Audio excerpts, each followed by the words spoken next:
hatred remains encased in the mesh. Blood starts to thicken as it etches through your chest.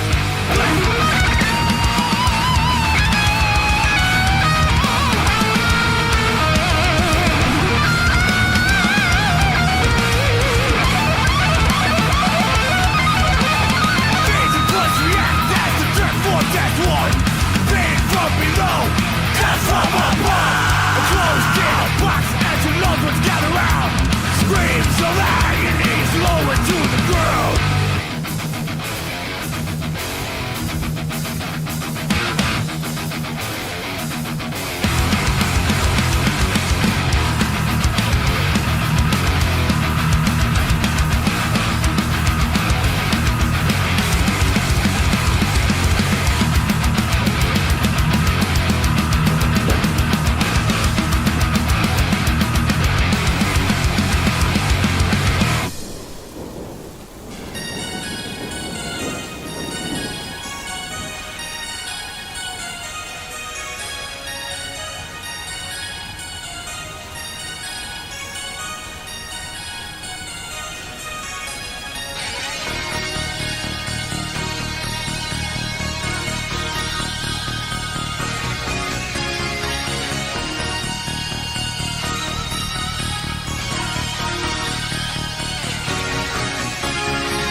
Test.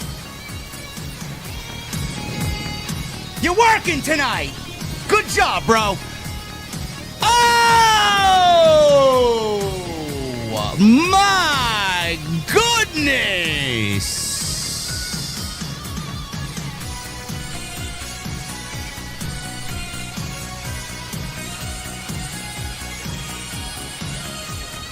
AEW Dynamite! Oh, man!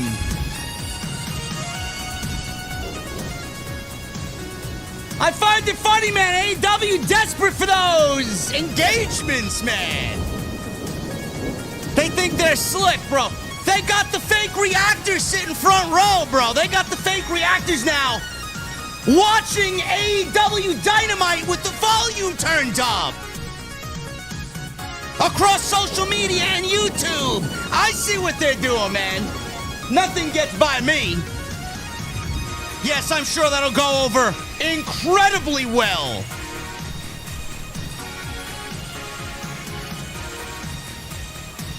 Three hours, folks. 3 hours.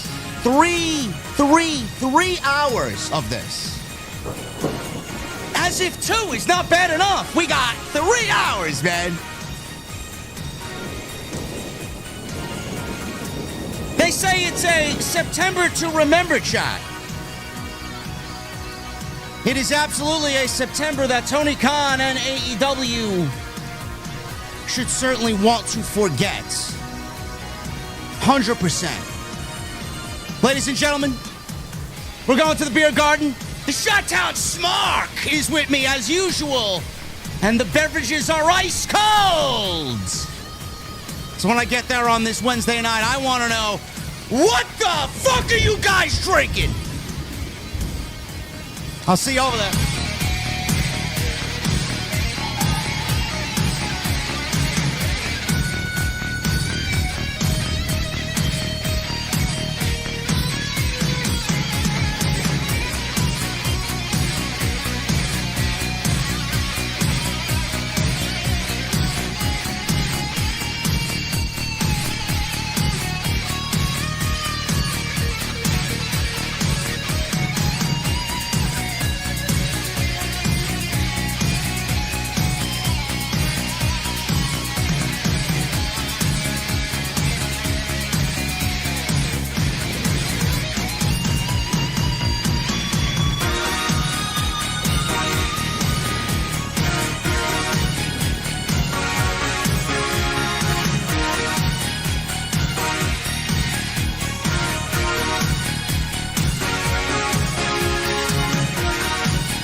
Why has Triple H been so successful?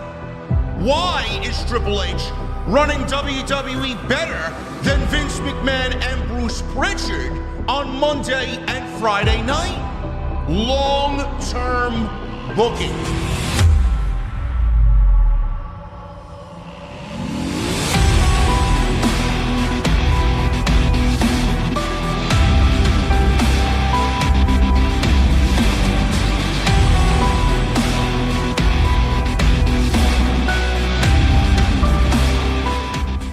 What is going on, guys? Oh, my goodness. What is going on, guys? Thank you so very much for joining me right here on Off the Script. This is your AEW Dynamite post show for September 17th, 2025. I'm your host, JD from New York, as always, coming to you live from the OTS Beer Garden. Thank you guys so very much for joining us on this Wednesday evening. Tonight, powered by Turtle Beach. This Wednesday evening, wherever you may be, as always, joined by the one and only Jesse, the Shot-Town Smoke. Bro, how you holding up, man, with 3 hours of Dynamite and Collision tonight, bro? Doing great, bro. Oh, yeah, man. I see the excitement all over your face, man. Listen, man, I want to publicly apologize that, Chad, it's my fault. It's my fault. I actually had him sit through the last hour of this show. Jesse very much wanted to go live at normal time at 10:20 or 10:30 whenever we go live. And I actually had him sit through the last hour of this show, which was a 1-hour version of Collision. I apologize, bro. I'm sorry I did that to you. Hey, man, I tried getting out of it, bro. I'm like, come on, can we just? But it is what it is. It is what it is. We're here, bro. We are here. Let's go. What's up, chat?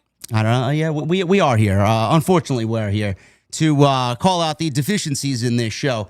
We got All Out on Saturday, Jesse. You excited about All Out? Man, I am in for a very long day as I am prepared to do both pay-per-views. Yeah. Both. It's going to be a long day. I've had contributors come to my channel and donate and actually buy the show for me and everything else. Nice. Because contrary to what some podcasters have been reporting, having the base level of ESPN through Hulu does not get you WWE pay-per-views. Yeah, that's still a work in progress, bro. We don't know what's going on there.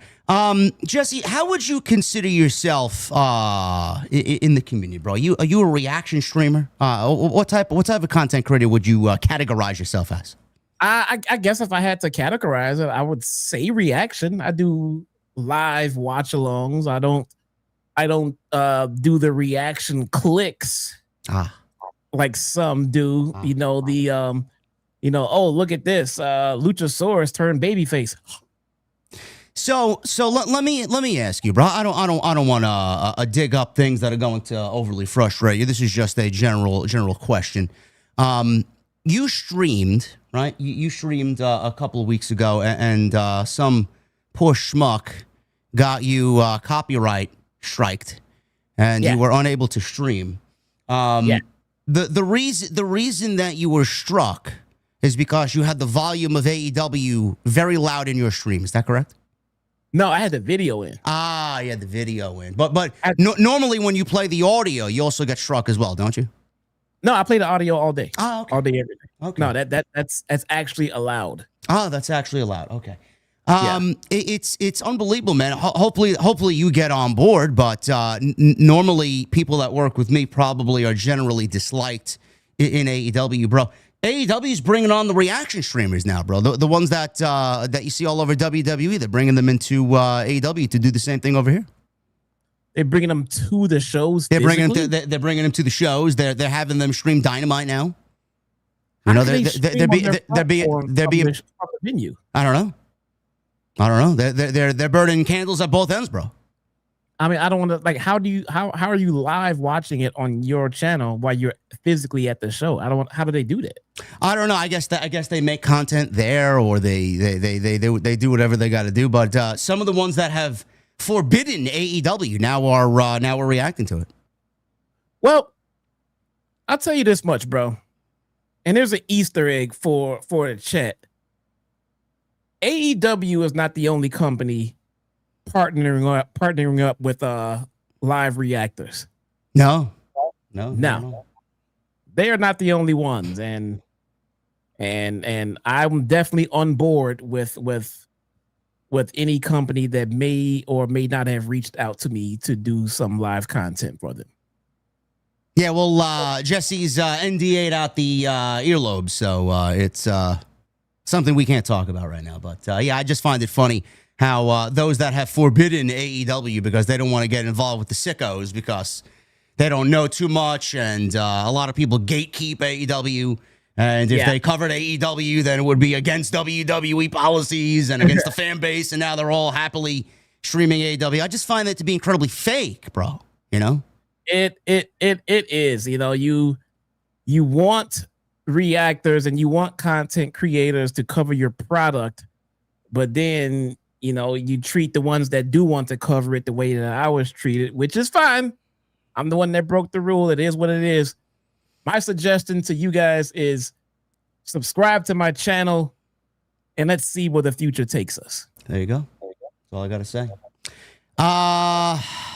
Where do you want to start here, bro? 3 hours. What was I mean, I got a couple of things to say, but we'll lead it off with you, man. What's the biggest takeaway from tonight's show? So let's start with MJF. Not MJF, I'm sorry. Scratch that. Let's start with Hangman and Kyle Fletcher. MJF is in Mexico, by the way. He's defending his CMLL, I guess, what is it, middleweight championship against Mystico. No, he's the world champion. Oh, is he? I thought it was a middleweight. No.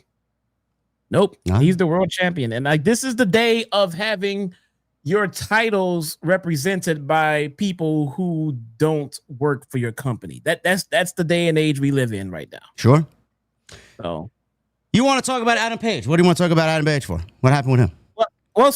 So they seem to have shifted the stipulation a little bit to the world title match with Kyle Fletcher. And I can't help but feel like they took some inspiration from some words that were spit right here on this very stream 1 week ago tonight. You mean to tell me that people that work there are watching this show, bro? You gotta be fucking kidding me. Hold on, let's react to it. Who knew? Wow! Oh my god! Whoa! Did I do it right? Should I call up Tony Khan and get him to get the invite to the show, man? Maybe I can live react to AEW content, man, you know? You need a thumbnail. You need a thumbnail screenshot of that one, bro. So 1 week ago here tonight, we were talking about this world title match with Kyle Fletcher and Hangman Adam Page. And I suggested that maybe it would draw more interest if Kyle Fletcher was forced to relinquish his TNT title in order to get a world title match with Hangman Adam Page. Now, granted, that is not exactly what we got tonight on tonight's show. It is not the exact same thing, but they did throw a little bit of extra swerve in there when they decided to say that if anyone interferes in the match, then Kyle Fletcher would lose his TNT title. It just seems weird that this was brought up after the fact, after they've already made the match and everything else. And after I presented the option of saying, hey, say he has to give up his title. They didn't have him give up his title, but they did make his title somewhat of a stipulation if some interference happens. Well, who are you kidding, brother? This show is planned weeks in advance, man. This was already in the cards. This was already set in stone. Yes.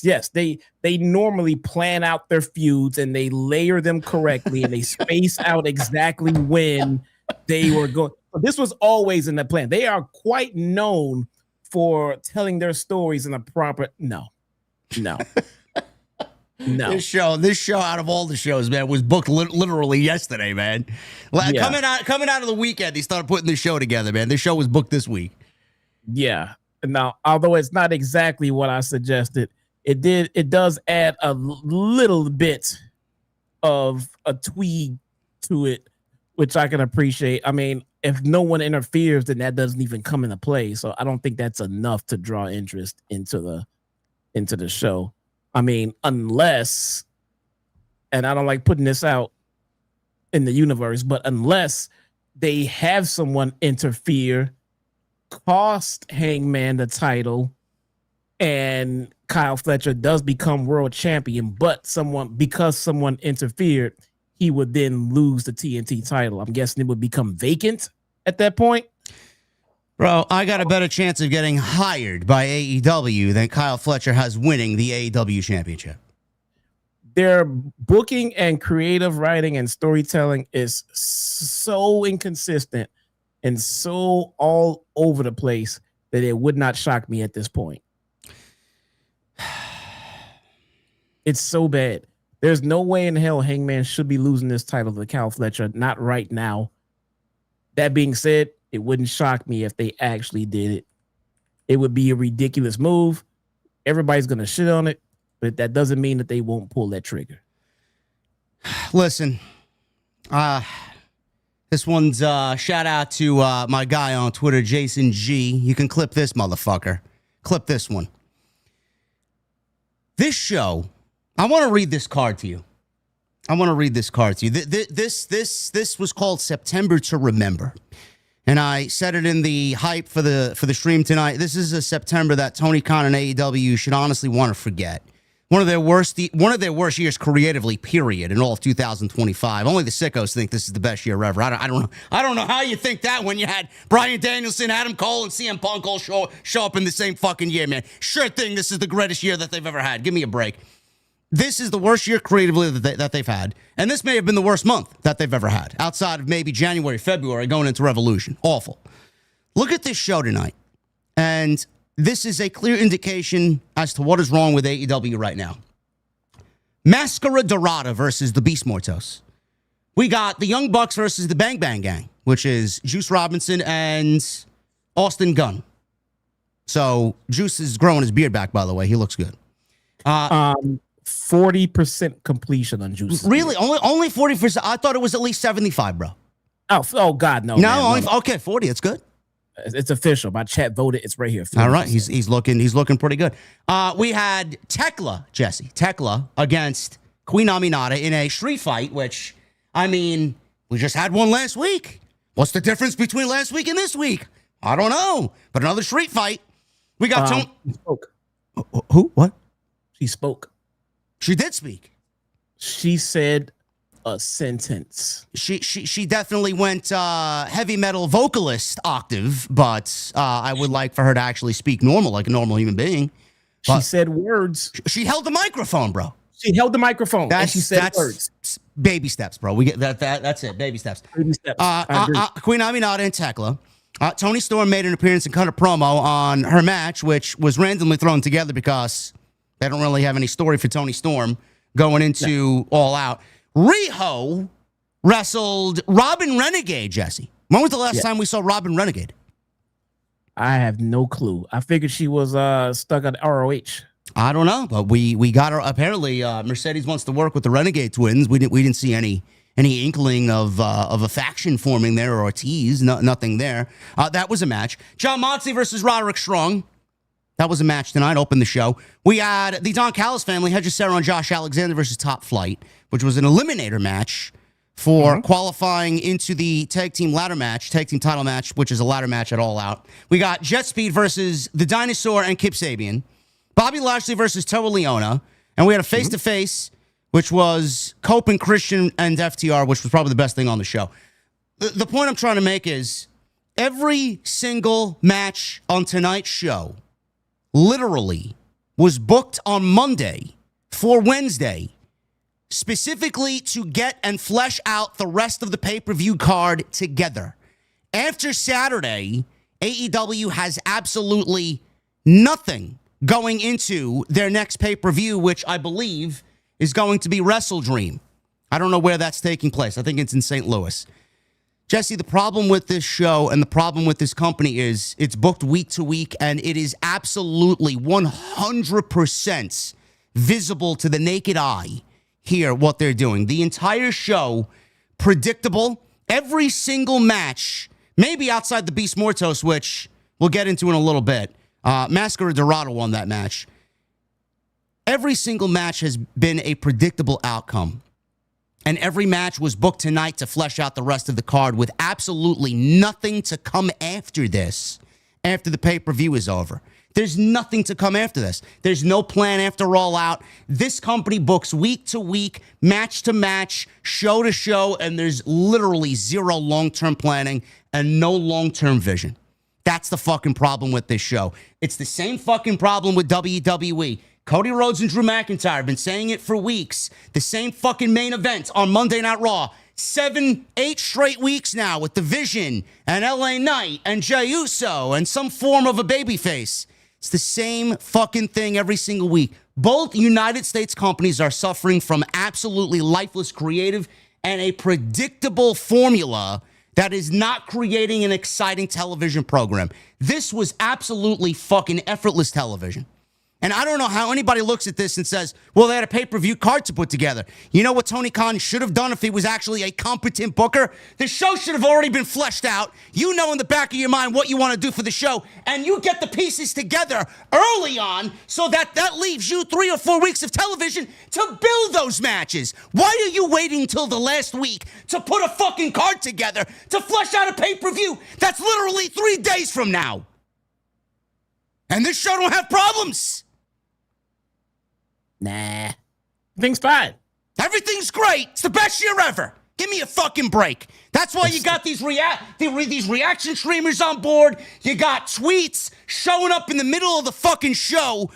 Bro, has anybody went to go look at the profiles that they're farming on social media so that they could put these positive tweets on from social media on Twitter? Bro, these are faceless accounts that get maybe 10 to 15 likes. Or 10, not even likes, 0 likes, 10 to 15 views on their tweet. Bro, they are fucking desperate for any sort of positivity. And they want people to say that everything is great along with them because they refuse to admit anything is wrong. This show is garbage. It sucks and it's effortless. And this show is a blatant fucking slap in the face to anybody that wants a pro wrestling show that is just ingrained in story. There's not 1 ounce of story on this show outside of ex-WWE guys. That's it. If you enjoy that, God bless you, bro. God bless you. Yeah, man, it kind of sucks, man. The holes in their creative writing shows just, I mean, it's just so blatantly in your face every last single week. If you can't see it, God bless you. And if you're enjoying it, God bless you even more. I mean, this might not be the stream for you because we're gonna point out the fact that what you're seeing is not very good storytelling. What they're presenting with these pay-per-views is the build is not very good. You can't just sit back and say, well, the graps are great, the wrestling is great. That's only 50% of pro wrestling. The wrestling is only half. I mean, the storytelling to me is the most important part because the wrestlers in 2025 across all companies are great. They're fantastic, man. I mean, the pro wrestlers today, they are more athletic.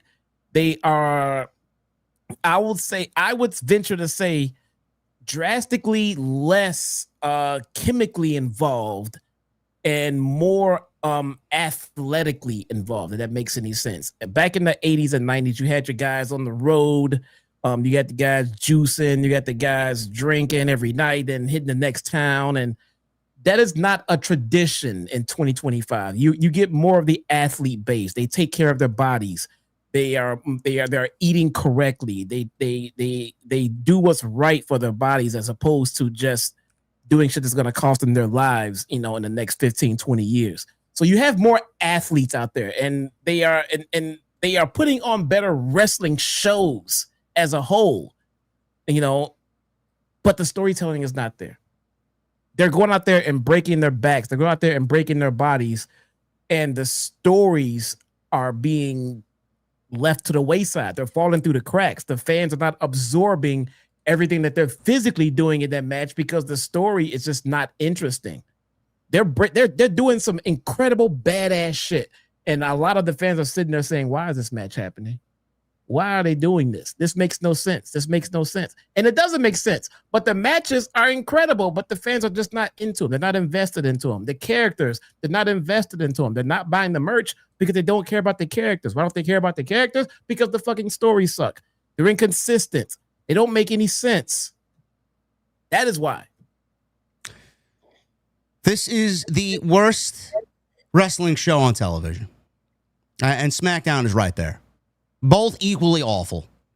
I don't know how anybody just looks at this. I'm telling you this right now for all the people in the community. And you know who they are. And I would love to call names out, but I really don't want to engage with anybody because people's feelings just generally get hurt and everybody's fucking a pussy, really. If you people see larger accounts online simply go out there and say this show is great and blah, blah, blah, they are absolutely lying through their fucking asshole. Every single one of them. Everybody wants to cite great graps. Everybody wants to cite great wrestling. Everybody wants to cite the energy of the crowd. Bro, from what I heard, they comped several hundreds of tickets tonight and could barely fill this arena in London, Ontario, Canada, 3 days before an all-out show at the in Toronto at the Scotiabank Arena. If that was a company that was so good and everything was so great, why are you comping tickets? You do realize that WWE stopped comping tickets. They don't comp tickets anymore. They don't give the talent. They don't even give their own talent friends and family breaks. They can't even bring their friends and family to the fucking shows anymore because WWE stopped comping tickets because they're selling out even with the prices they have charged throughout 2025. If you look at these accounts and you see everything is great, this match is great and everything's great and everything's on the up and up, you are being lied to. Nothing is great.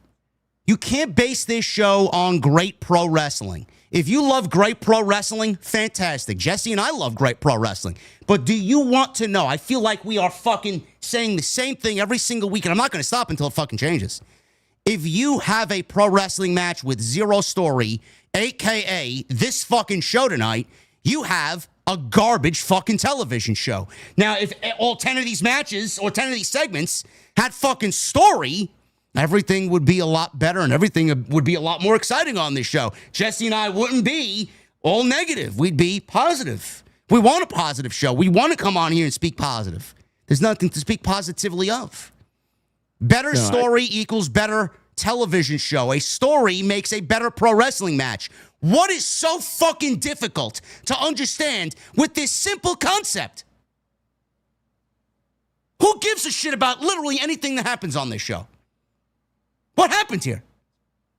Fucking ask me, bro. The biggest guy that was over tonight in London, Ontario for a fucking show that's happening 3 days from now is a 50-year-old ex-WWE guy named Bobby Lashley. He was more over than anybody on this fucking show tonight. You think that's a company that's swinging in the right direction? That's a company, to me, that has failed to create any captivating young stars that the audience wants to actually come out and spend money to see. Everybody, they're not even spending money to see Bobby Lashley. Don't get it twisted. But Bobby Lashley gets more of a reaction on this show than fucking everybody that's been there for 6 years. How do you look at that as good? No clue, man. No clue. It's taxing. I'm someone that is trying to enjoy this product. I'm trying hard, man. I'm trying so hard. It is. I have to lie to myself, to force myself, to tell myself that I'm enjoying everything. Are there some things I really actually enjoy? Yeah, sure. But is it enough to make me say, hey, no, guys, I don't want to do that because I want to watch this AEW show? What do you actually enjoy, Jesse? What is the one thing that name me a couple of things you actually enjoy on the show that you think is good television? Oh, okay. So I don't want to put you on the spot, but I just did. Yeah, I enjoy Toni Storm as a wrestler. I don't enjoy that they no longer have anything interesting for her to do. All right. I'm intrigued and I'm enjoying the fact that Hangman Adam Page is world champion. Why? Because you have to build more champions. You have to build stars, okay? And just sticking to your tried and true and everything else, that's not the way to do it. So they're giving Hangman yet another shot at the world championship, and they're treating him like a star. I want to continue seeing that because I want to see this guy continue to get better in the company.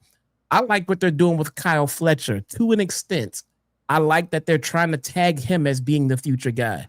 I would book him a little bit differently, but at the same time, I do like the guy. I like his gimmick. I like how he presents himself, and I do think he has a future in this business and in this company. There's a couple of other things here and there that I actually kind of enjoy. I'm intrigued in what they're doing with Chris Statlander with the Death Riders. I'm not intrigued with the Death Riders. My only intrigue is with Chris Statlander and them actually giving her a legitimate actual push this time. They had her beat Jade Cargill and still didn't push her.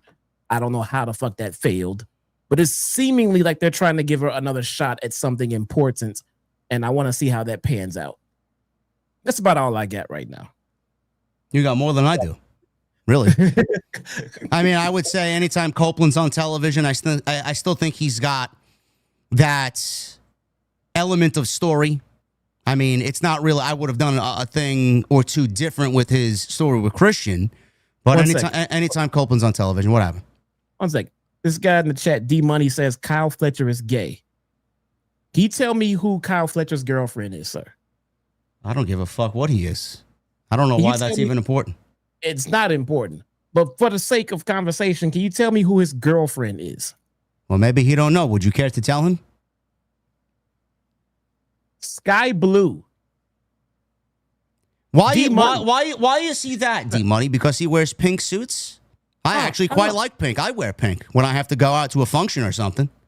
This guy is gay, but he's dating Sky Blue. D Money, do you have a girlfriend? And if so, does she resemble Sky Blue? Probably not. Probably not. Probably fucking not. Probably not. Moving on.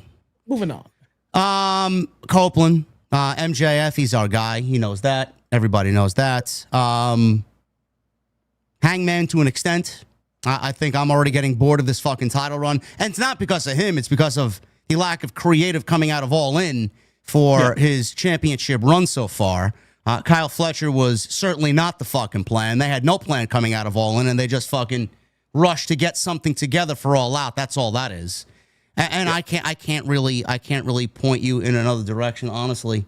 I mean, there isn't anything that stands out. There isn't anything that's going to make me jump out of my seat to get excited to watch Dynamite. There's absolutely nothing that's going to get me to do whatever I'm doing on Saturday night to stop doing that to watch Collision. I mean, it's literally. I mean, literally nothing. There's nothing. There's not one bona fide superstar in this fucking company worth a fucking piece of shit. And they have absolutely killed the entire company. There's not one thing that's generating a buzz. Nothing. No story, no superstars generating a buzz. There's absolutely nothing to point the finger at as a success. Nothing. And Stevie Richards got fucking shit on because of what he said about Kyle Fletcher. And all he said was that Kyle Fletcher needs a little maturing as far as what he's doing as a superstar. There's nobody there for him to learn from. I absolutely agree. I don't give a fuck if you got your Copelands and your Lashleys and your Bryan Danielsons and your Adam Coles or whoever else you got there that you want to cite as a veteran presence. We've been told that the youngsters there don't want to listen to the veteran presences because they know too good. So I'm not going to believe that fucking narrative. But Kyle Fletcher is not the guy yet. Yet they're putting him in a position with the TNT Championship to fucking lose a match that nobody believes he will win as a champion. That is the company. That is the company setting a young kid up for failure, not success. But they're going to look at it differently, and they're going to fucking argue with people who look at it differently. And Stevie Richards actually got caught saying what he said, and they turned it and spun it into some bullshit. That's exactly what they did. I didn't hear exactly what Stevie had to say, but as long as if his words were along the lines of he's good, he could be it, he's just not there right now, then I'm in 100% agreement with him. Bro, everybody says the same thing about Kyle Fletcher, and Stevie Richards said the same thing. He works 1,000 miles an hour. He does move after move after move after move, and he doesn't fucking sell. He doesn't let anything breathe in the ring. It's always, what big move can I do next? Yeah. That's exactly what everybody does. That's not learning from the veterans because Copeland doesn't do that. Bryan doesn't do that. So who the fuck are you learning from? Now, he said if he worked in NXT and he worked under a WWE system, which has got its own problems, and that's a problem in itself because not everybody is going to adjust well to the WWE system, and not everybody should have to go through the WWE system to learn pro wrestling. WWE wants their pro wrestlers to be what they want them to be. WWE sterilizes a lot of the indie guys and takes away what makes them special. I don't want that to happen to Kyle Fletcher, but in this case, he needs to take a couple of steps back and actually learn some of what WWE does to actually become a fuller performer. That's what Stevie Richards meant. Yep. I agree. 100% agree. He has the tools. And look, the thing is, if you're talking about him, then he must have something. Sure. All right. Because the thing is, he could not be talking about him at all. All right. He's talking about him because the guy has something. He has it. He has that fucking it factor, man. I know this is something that people have brought up many a time, but I actually really do see a young Randy Orton in this Kyle Fletcher guy. Sure. You know, but he needs the proper guidance. He needs better creative, and he can be the guy, man. He has fucking it. It's just not there. And all Stevie was trying to say is, hey, maybe it's missing this. So I don't know why he's catching flack for that. He's not wrong. Oh, so yeah, I mean, that's just some of what we wanted to get off our chest. It's been a long night. It's been 3 hours of just effortless television, and there's just been a couple of things coming out of tonight that bothered both of us. So now that that's been said, we're going to get into the show tonight. I appreciate you guys very much. Thank you for joining us. We got 2,200 people in here. We got 500 likes. Jesse has a very extensive Collision Corner. So if you guys want to see that, as soon as you guys hit 800 likes, we're going to break into Collision Corner. And if you want that, please partake.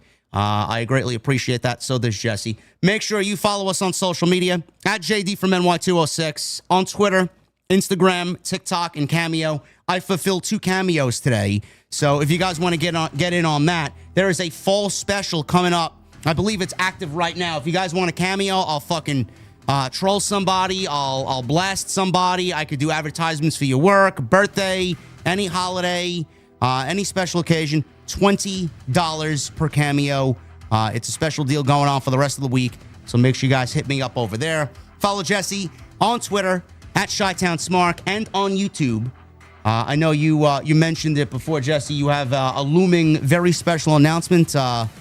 Obviously I can't say anything, and I won't. But do you want to maybe tease something or give some people a nice kind of glimpse?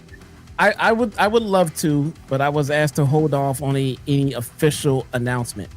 But I will say, if you are not already subscribed to my channel, I suggest you do so, because there is something coming up on the horizon that I am partnering up with a particular promotion. I'll go that far. All right, there you go. Subscribe to the channel right away, please. Jesse's got big business coming up. A notable promotion in the world of pro wrestling is coming to a Chi-Town-Smark channel near you. So hit that subscribe button.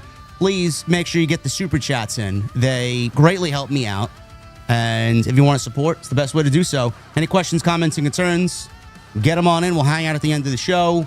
Hit that thumbs up, 800 likes for Collision Corner. Go check out all the rest of the content on the channel. Great content, plenty of it. So please go and do that. And tonight we're sponsored by Turtle Beach.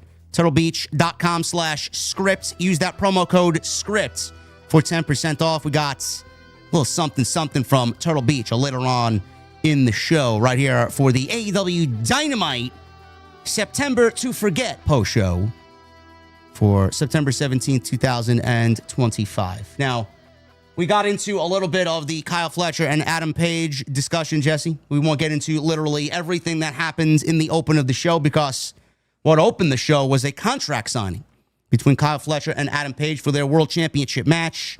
Main event, I believe. It may not be the main event. They may give the main event to Copeland and Christian and FTR. I don't know yet.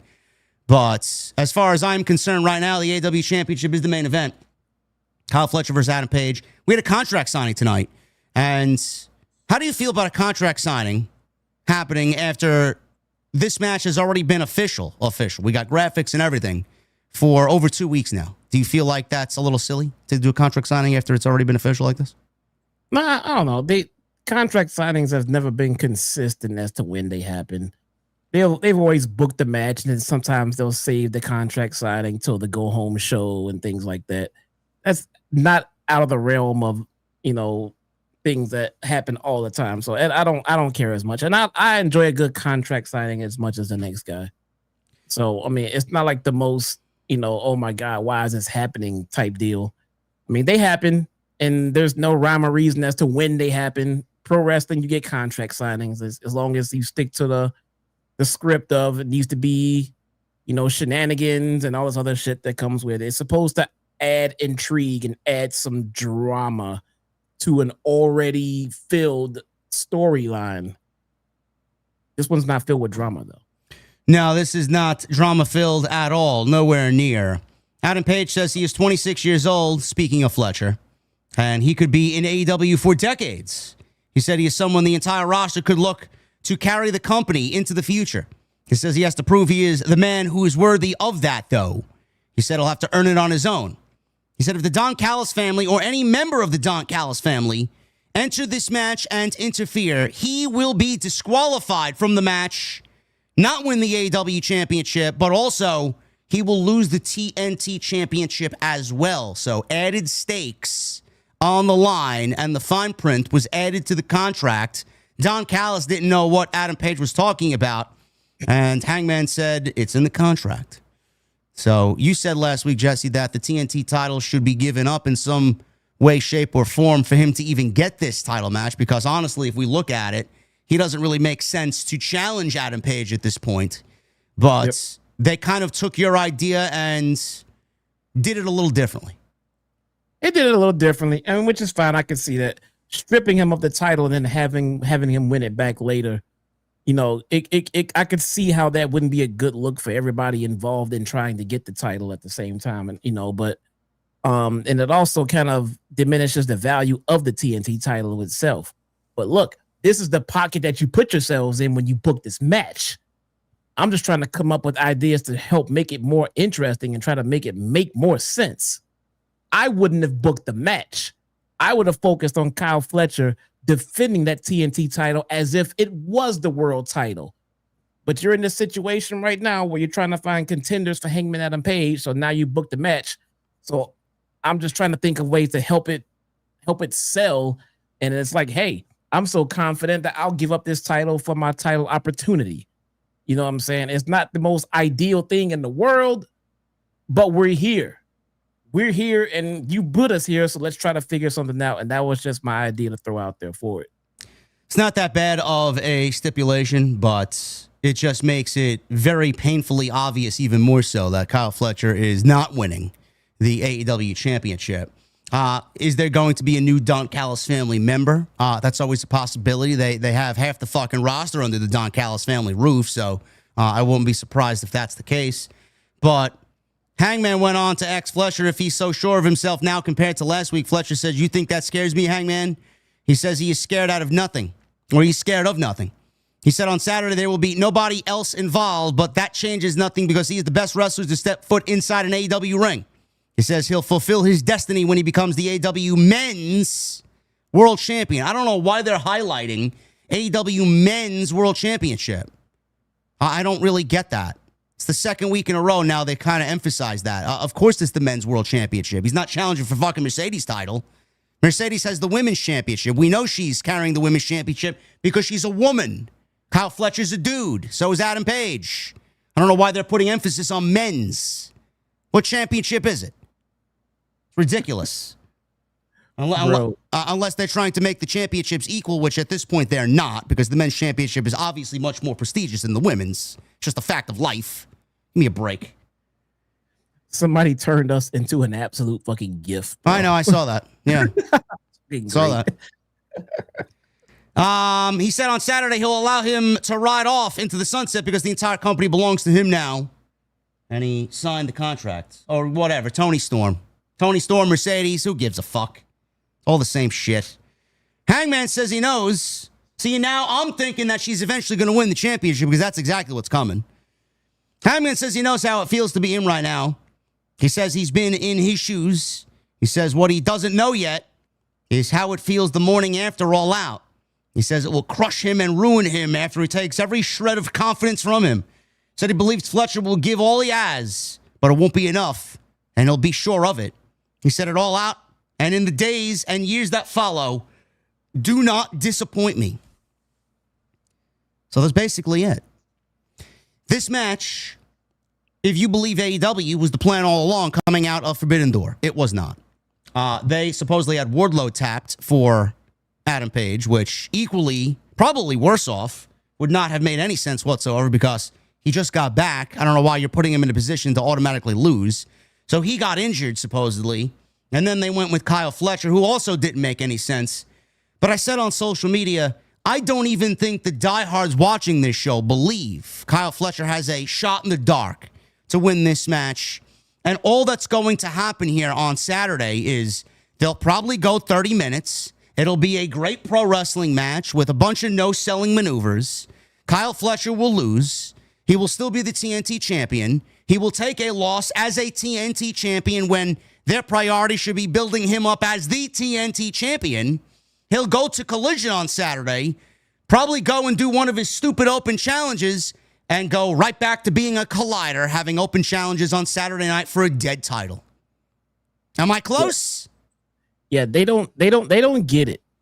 They don't get it because if we had gotten a good solid 6 months of Kyle Fletcher defending the TNT championship as a heel, into great storylines, into great matches, and just kept him completely away from the world champion, whoever it may be 6-7 months from now. And then we saw how dominant he was in that run. And then all of a sudden, well, now I'm going to go after the goddamn world championship. It would be so believable because of how much stock you put into him over the last few months, into the stories that you've been telling, into the matches he's been giving. It would make everyone believe, well, this might be his time. This might be his fucking time. Here we go. But now his first crack at it, it's just, oh, okay, here we go. He's gonna take an L here, lose his first opportunity at the World Championship, and then just go back to mediocrity. I mean, how are you trying to make this guy a superstar by setting him up to fail this early on in his run? Kyle Fletcher won the TNT Championship on Collision episode 104 on July 31st against Dustin Rhodes. Dustin Rhodes went out to go get knee surgery. He won the title in a street fight. He defended it the next week against Tomohiro Ishii on Collision 105. His next singles match after that was against Hiromu Takahashi at Forbidden Door. And that is all that Kyle Fletcher has under his belt as TNT champion. So I'd love for someone in AEW to reach out to me and explain how Kyle Fletcher became the number one contender with wins over Hiromu Takahashi, Tomohiro Ishii, and beating Dustin Rhodes for the TNT championship. Was this the plan all along? I highly, highly doubt it. I don't get it. No. He's going to go right back to Collision. This is not how you build superstars. You build superstars through fucking wins. You build superstars through taking us on their journey as they ascend the ranks in AEW through character development and story and feuds. He had a better chance of coming out of the fucking Will Ospreay feud and beating him and then becoming a world champion or challenging for the world championship, but you dropped the ball with that one too. Now all of a sudden you want me to believe he's a fucking world champion because, why? He's coming out wearing salmon suits and he's wearing tie clips and fancy pink glasses and shoes with no fucking socks? You think that's what makes a world champion? No. Meanwhile, Hologram is undefeated. Meanwhile, Hologram is undefeated and he hasn't had one fucking title match. And for Tony Schiavone, this one's for you, bro. He dared one of the critics, to come on his show and book a better card than All Out. Motherfucker, this show was pieced together with fucking bubblegum and scotch tape. Give me a fucking break. The guy in charge can't even book a fucking show correctly, and you're asking the fans to book a fucking show? Please, don't test us. The show, All Out, should have had Adam Page not defending the World Championship. Adam Page in a tag team match with Kenny Omega against Takeshita and Okada. That should have been the match. Adam Page didn't need to defend the World Championship on this show. I don't know why there's just a need and a desire for the champion to defend his championship. It says nowhere in the rule books that he has to defend his championship every fucking pay-per-view. You should have waited on Kenny Omega to get his fucking time off after All Out, and you should have had this match take place, and you would have killed two birds with one stone. You would have got the tension between the team of Okada and Takeshita, which is going to further their build. Kyle Fletcher could have taken out Kenny Omega and Hangman in this match and put Omega on the shelf so he could go on his little vacation.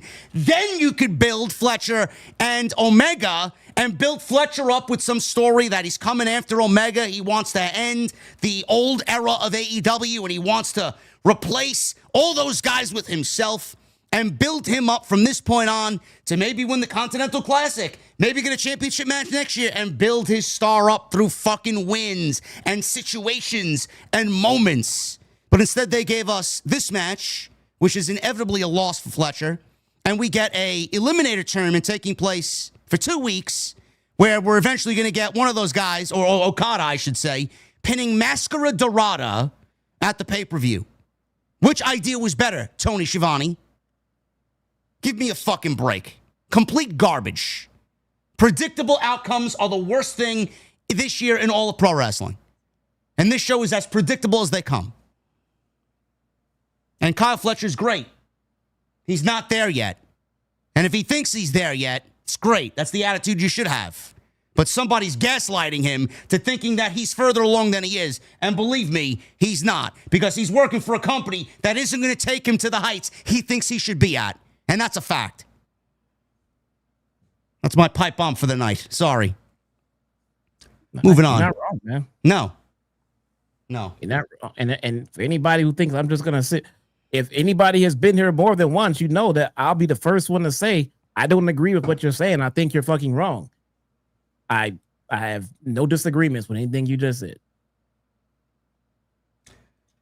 Moving on, Jon Moxley and Roderick Strong. He's out there with Marina Shafir and Danny Garcia. Roddy's out there with Kyle O'Reilly. They are still the Paragon, whatever the fuck that means. You know, And NXT conglomeration, too.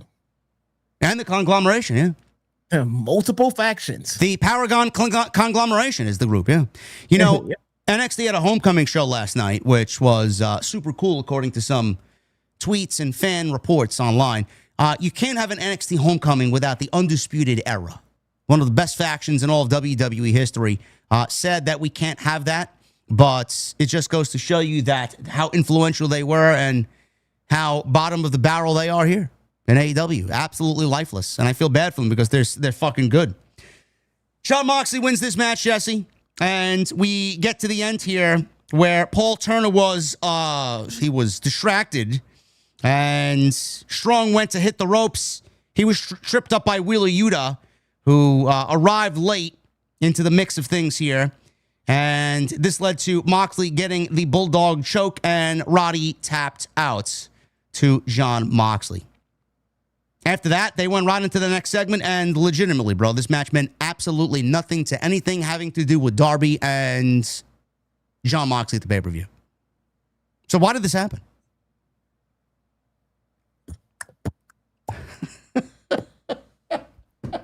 Does somebody want to fill me in on why this match needed to take place tonight? Why we couldn't have a sit down with Moxley and Darby Allin tonight with Bryan Danielson? I don't know. Don't fucking know, bruh. Wish I knew. I wish I knew too. Video package for the rivalry between Mark Briscoe and MJF is shown, with each costing each other title opportunities over the past month. Briscoe made it official for All Out. It's going to be a tables and tax match.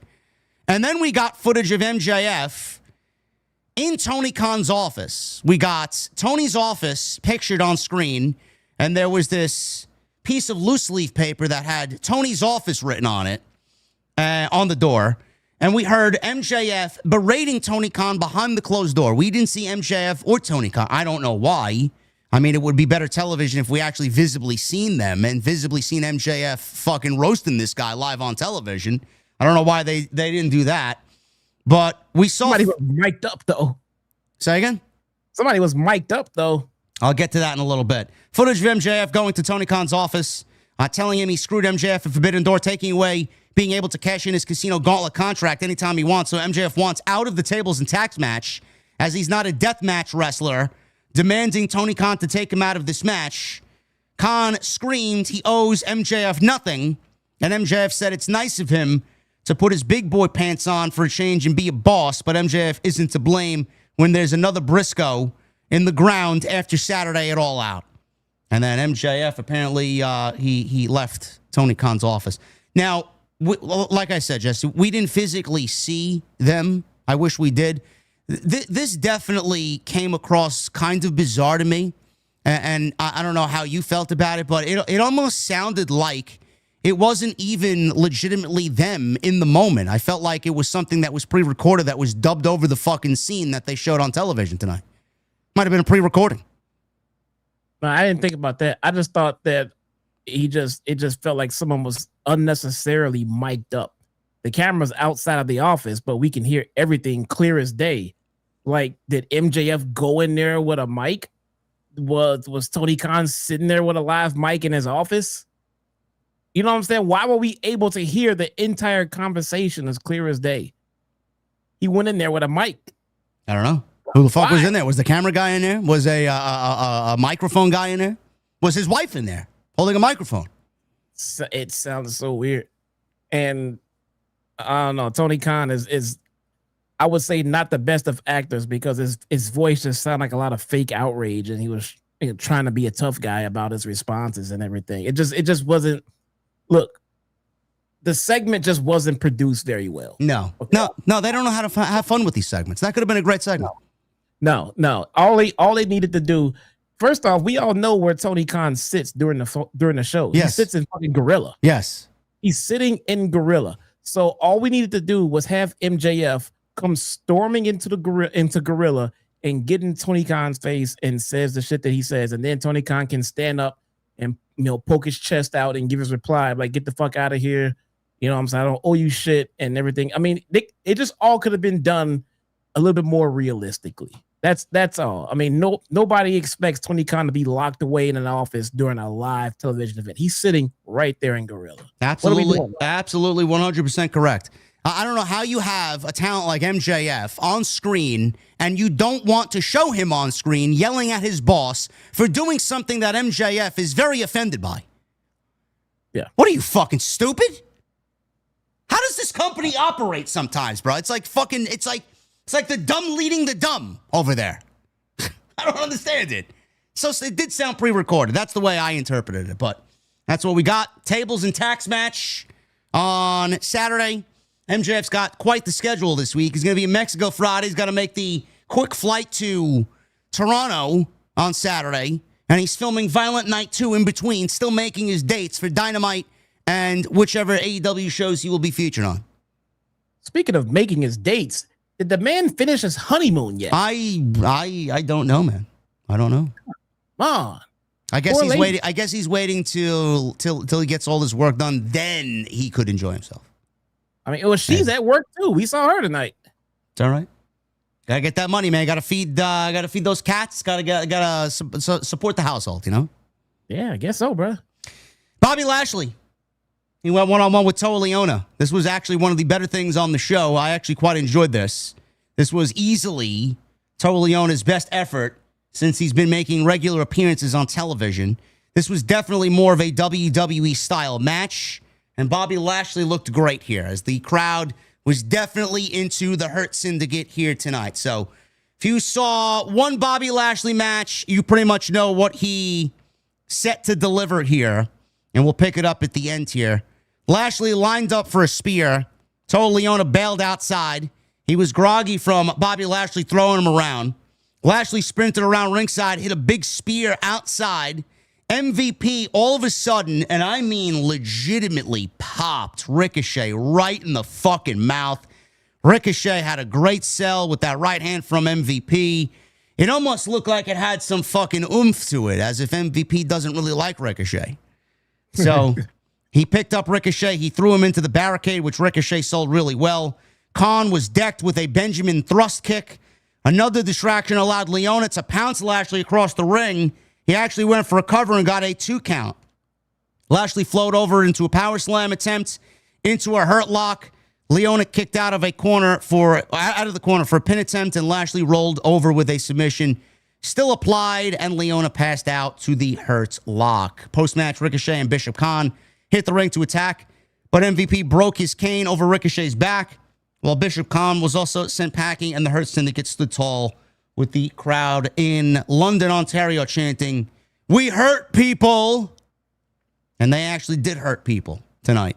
It's going to be funny, Jesse. It's going to be very interesting because Lashley got the win here over Toa Liona, and the Hurt Syndicate really put the fucking beat down on Ricochet and his boys tonight.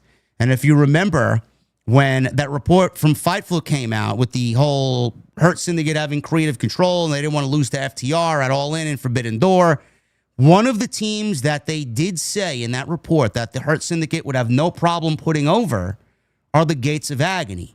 Now, if Pro Wrestling 101, the Pro Wrestling Handbook, is legit, tonight the Hurt Syndicate got their beatdown. On Saturday, Ricochet and his boys get the win at the pay-per-view. Do you see that actually happening? I don't see a reason for that to happen right now, to be honest with you. Why is that? Because what are we trying to do with Bobby Lashley here? He's supposed to be a future top guy, am I right? Well, I said on social media, it's funny you said that. Bobby Lashley and the reaction he got, he legitimately looks like the only true superstar there that's on television making regular appearances. And if Bobby Lashley isn't planned for at least one short run as AEW champion, this is creative malpractice. Honestly, he's more over as anybody else in the company right now. Yeah. So the time for the Hurt Syndicate to put over Gates of Agony would have been while they were tag team champions. Yeah. Now I'm like, well, what's the point now? You're right. I don't feel like the Hurt Syndicate putting over the Gates of Agony is gonna make the Gates of Agony any more interesting to me in any way possible. I sincerely don't. I think they're still gonna be at the exact same level that they are now, but I do feel like Bobby Lashley losing to these guys would hurt his stock. So at this point, I just don't see it. I think the time for it to happen would have been while they were tag team champions. It would have made some sense. Drop the titles to these guys. Why? Because we have bigger and better things for Bobby Lashley and Shelton Benjamin to go on and to do. And to just be putting over the Gates of Agony, to me, does not seem like it's necessary. You do make a good point. We'll see what happens on Saturday. But Hurt Syndicate, I mean, if AEW is smart, they'd start breaking Bobby Lashley away, making him a superstar in the world title picture, because right now they have nobody, being that their top guys are out for a very long time. Omega's out. He's going to be out for how long? I don't know. And when he comes back, he's going to be feuding with Kyle Fletcher, who did put him out in an injury angle. Adam Page doesn't have anybody but MJF, and I don't know when they're going to get that done.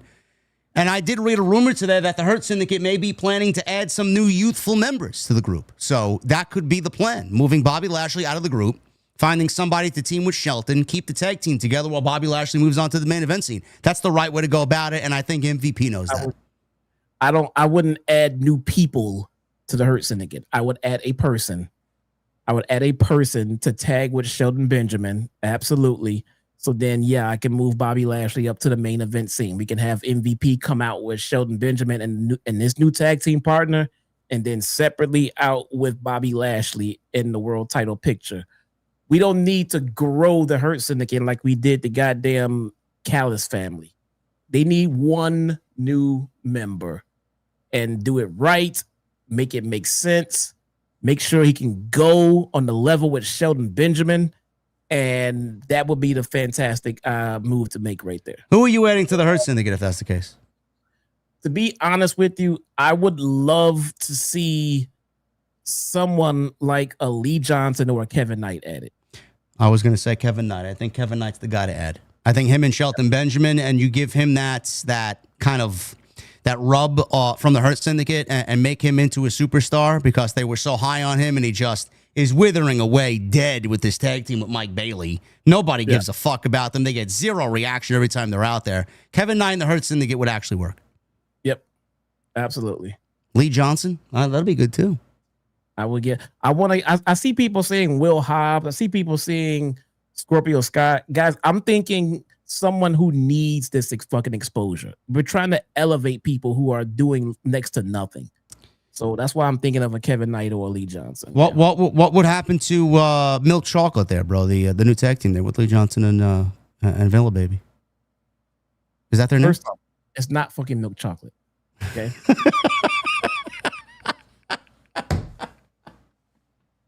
It's not Milk Chocolate, and I'm not gonna get into what it is because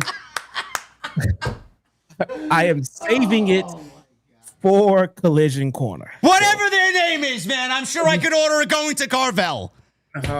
We will get into it in about 140 more likes. 140 more likes to know what fucking Lee Johnson and Vanilla Ice's new tag team name is.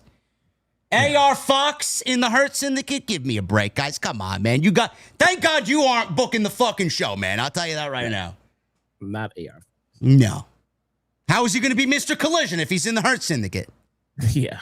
Not going to work out. Christian Cage, Adam Copeland, FTR face-to-face. This was the best thing on the show, in my personal opinion. So Stokely's out there, and he took the microphone. He got in Copeland's face and said, if they touch Harwood or Wheeler, it's $100,000 in fine. If they touch Stokely, it's $500,000 in fines, and the match is off on Saturday. Stokely told Copeland and Cage that their families won't see them compete in their hometown if they put their hands on him, so FTR gets to speak first. So Cash takes the microphone and said 16 years ago, 2009, he met Copeland for the first time, while Copeland was one of the biggest stars in the industry, and Wheeler was a nothing trying to start in the business. Copeland came to his gym, and they struck up a friendship, and the advice Copeland gave him is priceless. 10 years later, FTR have become living legends who helped Copeland get his career back, which is all a shoot. Despite helping Copeland get to AEW, he made it the Cope Show, while FTR did all the work. 6 years ago, they helped him get his career back. Saturday, they take his career away for good. Dax then takes the microphone, and he said he won't yell over the fans, but there was a time Copeland and Cage were the best tag team in the world. The only reason was because their competition were two mediocre teams that made them look good. Now, I don't think he means that, but let's be real. The Dudleys and the Hardys are much better than FTR. Just going to throw that out there. I'd say one of the best. One of the best, yeah. There they are. I mean, I'm not going to take anything away from them. They're not better than the Hardys. No. No. Not better. FTR have carried tag team wrestling on their back for over the last decade. Matches with Enzo and Cass, which I was surprised to actually hear Enzo's name dropped on Dynamite. Gable and Jordan were mentioned. Johnny Gargano and Tommaso Ciampa, which is still the best tag team match of all time, in my opinion, with Gargano, Ciampa, and DIY at TakeOver Toronto. If you guys remember that, 2 out of 3 falls. Young Bucks, Bullet Club Gold, the Outrunners. For Copeland and Cage, this is a dream match, but Saturday, don't force them to end theirs. Copeland then ripped the mic away, telling them to shut the hell up and Stokely to keep his wife's name out of his mouth or else Beth will slap the lips off your face. Copeland said the fans don't want FTR on the spotlight. They wanted Copeland, who tried nothing but helping them when he came to AEW. Copeland Cage revolutionized tag team wrestling. They even had a match that they created turned into a pay-per-view. And the crowd started to chant TLC, TLC. On Saturday, in front of their family and home country, when they dragged them to deep water, FTR will understand why there's only one Cope and Cage. Cage took the microphone and said, excuse me, it's Cage and Cope. He's still very much an asshole. I pop for that. Me too. As Harwood told Copeland, stop looking at him, which Copeland said he'll look at anyone he damn well pleases, and called Harwood a piece of shit. Cage took the microphone and said, with $500,000, Stokely might be able to actually get some hoes. At the risk of sounding like an asshole, $100,000 doesn't mean a damn thing to him because he's filthy rich. Cage and Copeland then swung at FTR, and we got a big brawl that was on just like the previous weeks. And that was the way the segment came to a close. And Harwood, actually, he was removed from this segment with a completely busted nose in the process. Now, after last week's bizarre segment where they pushed the cameraman down and started bullying fans at ringside with no Cope and Christian in the building last week, I don't know what the fuck the point of the last week's segment was. This was a lot better, and I'm glad they got the microphone in all four of these guys' hands, because that was a nice final sell for this match, and legitimately probably the only thing I'm genuinely excited about for Saturday's All Out show. An additional note here, this is just a JD criticism, and it has nothing to do with Jesse. Adam Copeland comes out, and you guys know I'm a lifelong fan of Alter Bridge, and they're legitimately my favorite band. I love when the fans sing along to Metalingus. It's one of the best theme songs in all of pro wrestling. Love when fans sing along to it and really kind of put their stamp on it when it comes on out. AEW is in this terrible rinse and repeat mode with Metalingus and Adam Copeland's entrance. Granted, it may be one of his final years, and it may be the last time he wrestles in Toronto. Fine.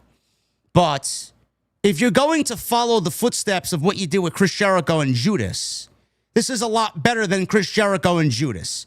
You're merely using Adam Copeland now to come on out for these segments, and you intentionally wait till the song hits the second chorus and he's standing in the ring doing nothing but waiting until the second chorus hits, and then they lower the music and kill the music and let the fans sing along to the chorus. I don't know why we're doing that in front of 2,500 people in Ontario, London, Ontario, and why are you just kind of watering that moment down? Can't you save it for the pay-per-view in front of 12,000 fucking people that are going to be there? Why do we need to see that moment every single time he makes a television? They did it in fucking Philadelphia in front of 900 people. They did it here with 2,500 people. It is a moment that is special, and it should be catered as special. Stop. It's forced. It's forced now. It is forced. That's the point I'm trying to make. Yeah, so in so many words, it's forced. It's disgusting. It is not cool anymore. It's not spontaneous. You are now just kind of queuing up your crowd to do it and expecting them, because you got to think about it this way. If the crowd decides to not do it, Cope is going to look really fucking stupid in that moment. But, bro, some of these fans don't even know the lyrics, and they half-ass singing it along. Right. I don't get it. Please stop. Like, you're not even, you're doing Copeland dirty, and you're doing the actual band and the song dirty. And I take offense to that, quite honestly. It's fucking pathetic. This was a great segment, though, man. What'd you think of this segment? I quite enjoy what they're doing with Cage and Cope as far as their dynamic. I was kind of worried that they were going to mess up the dynamic by putting them back together by trying to make Christian Cage some kind of baby face, and he's not. I like that they have Copeland out there playing the baby face, and they don't have Christian Cage just flat out heel, because that dynamic really would not make any sense. But he is a tweener. At the best, he's a tweener. So you got Copeland being a straight up baby face, and then Christian Cage out there like, hey, you know, I'll do my job, but I'm still a fucking prick.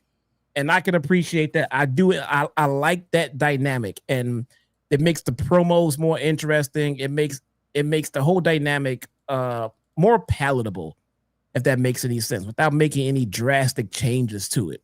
So I do enjoy that. I'm not gonna lie. I'm gonna be honest here. I love Stokely Hathaway entirely. I love everything about. I think everything that they give him to do, I think he nails it. I just don't understand why he's with FTR. They don't need him on the microphone. They can handle themselves just fine. They're not mic geniuses by any stretch of the imagination, but for what they need to do on the mic, they can handle it just fine. You have so many other people who can't talk on the mic to save their lives. I'll pick one at random right now. Jet Speed. Okay. they can't touch a microphone legally. I think they'll get arrested if they try to. You have so many other people who could use his services. I just don't think FTR needs him in any way at all. I actually don't mind the pairing. I have a fond appreciation for managers, and I think we need more of them. And I think Stokely's very good at his job. He is great. Yeah. And don't get me wrong, I don't think it's like stupid that he's with them. I just feel like it's a misusage of his talents. I feel like he could be it would be better served with someone else who can't handle themselves on the microphone at all. And you have a lot of people that fit that bill. So I feel like Stokely's talents could be better used elsewhere. We will see what happens on Saturday. I'm going Copeland and Christian because I have predicted weeks ago, and now everybody's kind of jumping on board. You know where you heard it first. Copeland and Christian will win. FTR will ultimately lose again and be second fiddle to the Young Bucks because of their affiliation with Larry and Pepsi Man. So that's exactly where we're going. Young Bucks, Copeland and Christian, tag team titles. Take your pick. Wrestle Dream, Full Gear, or World's End. It's happening. And we'll get to that in a little bit. Speaking of the Young Bucks, they were up next with Renee. There was a backstage segment with the Young Bucks who were rocking suits, and they're back to being EVP-like. They said, rags to riches. They paid off production to give them a proper entrance. Matt reminds Nick the bag of $500,000 they won last week is getting a little light with their recent trip to the high-limit slots at the casino. Matt said tonight starts a redemption tour as they'll beat the Bang Bang Gang tonight to go on and win their first ever fourth tag team title at All Out. Nick says they've been very rude to Renee over the past few years and gave her $10,000, which Matt was not a fan of. And Renee immediately became a fan of the Young Bucks as a result of this act of generosity, Jesse. Yeah, man. Drop 10 G's on me. I'll be a fan of you too. Yeah, me too. What are we doing with what are we doing with $10,000, man? You got a nice steakhouse that would take reservations for $10,000? I'm not trying to eat with 10 G's, bro. That's I have other things I can use that for, bro. Well, put some of it, most of it away towards that, and save $200 so we go to dinner. Yeah. We go out to eat somewhere nice, man. We go to Outback Steakhouse. No. You got to give me something better, man. You got to give me like a Peter Luger over there, bro. Come on. We'll go downtown. We'll go to Ruth Chris. How about that? Still a chain. You don't like Ruth Chris? Man, it's still a chain, bro. It's not a very affordable chain. It's expensive, man. In hell. I don't know, man. We'll figure that out next time I'm in Chicago. We got Young Bucks here against the Bang Bang Gang, Juice and Austin Gunn. You know, I quite like the Bang Bang Gang. I miss Jay White. I miss Colton. I think this is something that I know they're struggling with, Jesse. There's a lot of injuries, but I will say with Juice and Colton, or Austin rather, with Colton out and Jay White out, they are making the best of a bad situation. And I do feel if the group is going to remain together, that this should remain a tag team. And when the other two come back, you know, it's easy to slide Colton back in with his brother, and we maybe get Jay White and Juice as a tag team, or maybe we do a free bird rule with the Guns and Juice, and Jay White could go on to be a single. But they're making, you know, a bad situation look pretty decent right now with the pairing here, and they're both very good tag team wrestlers. It is. Hey, I do enjoy them as well. It really sucks, man. The injury to Jay White is already a really fucked up situation. But splitting up the Guns after they just gotten back together and everything like that, and then Juice too. They can't stay healthy, man, and it is so fucking rough. But when they're there, when they're on point and they're all together, man, that is a team that can really go really far in this fucking company. It's just a matter of fucking staying healthy, man. They just all seem to just can't catch a fucking break when it comes to staying healthy for some reason. Yeah. It's crazy. Sucks. But they're working with it, and they were in this match. This was a qualifier for the ladder match that's happening at All Out. Young Bucks got the victory here. This was very good. Bucks, whether you like them or not, they are a very controversial tag team for whatever reason, but they normally show up to work, and when they have their working pants on, it is difficult to say that they are bad at what they do. So the Guns lost here, which was very predictable in its own right. So we'll go to the end here. Juice is in. Nick hits a slingshot facebuster. Gunn sidestepped a moonsault off the apron, hits a famouser. Juice tried a slingshot, dive, missed, and Nick followed with a tornado onto everybody outside. Back inside, the Bucks hit a sunset flip German suplex on Juice, who ate a super kick party, and they went for cover to the Bucks, got a 2 count. Robinson ducked a BTE trigger, and the Bucks basically triggered themselves as Gunn launched off his partner's back with a blockbuster on Nick. Matt spun out of Juice's loose. Nick tried a springboard, but Gunn hit a flatliner in the midair, and right as Robinson laid out Matt with a Blade Runner, great sequence, got a 2 count off of it. Up to the corner, Robinson and Matt are in the corner. Robinson hit a Hurricanrana. Matt held on to the situation here. 2 traded near falls, back and forth. Nick low-bridge Gunn to the floor as the Bucks managed a Meltzer driver to get the win after Austin was thrown to the outside, which left the open for the Meltzer driver. Matt took the money bag and scattered up the aisleway, and that was basically it. Bucks advanced to the tag team title match, which I predict they win, which is quite unfortunate for Bandito and Brody King, because they just won the tag team titles from the Hurt Syndicate, and they're only putting this multi-team affair together because it looks like, Jesse, and I know, it's an oddball pairing, but seemingly and oddly enough, they've made it work, Bandito and Brody King. I just find it comical how AEW just can't beat the champions clean, and they have to put other loser teams in this match so that the Bucks could get the titles back. Like, I mean, fine, as long as it gets the result that they want, but why are we going immediately right back to the Young Bucks when Bandito and Brody King just literally won the championships at the last pay-per-view? They didn't even do anything with it. Because they're not a real fucking tag team. It was never going to work. They're not a real fucking tag team. I would literally rather have the titles back on the Bucks. They already have the pre-made storyline laid out for them to get their championship titles back, so now they can get their respect back and everything like that. What interest is there with Brodito? What? Name something of interest that they have done with the titles. I mean, there is. I love Brody King. And Bandito, he is a wrestler. So that being said, what is there to care about here? What exactly is there to give a single shit about Brodito about? There isn't, because it's not, like you said, it's not a real tag team. And they were only given the tag team titles because FTR and the Hurt Syndicate barely touched each other in their fucking triple threat match at Forbidden Door, and the Hurt Syndicate refused to drop the titles to FTR, which would theoretically have made this match for the tag team titles with Copeland and Christian at All Out, which should have been the direction from the very first day this was set in stone. And they didn't do it, as FTR got shafted again, right behind the Young Bucks.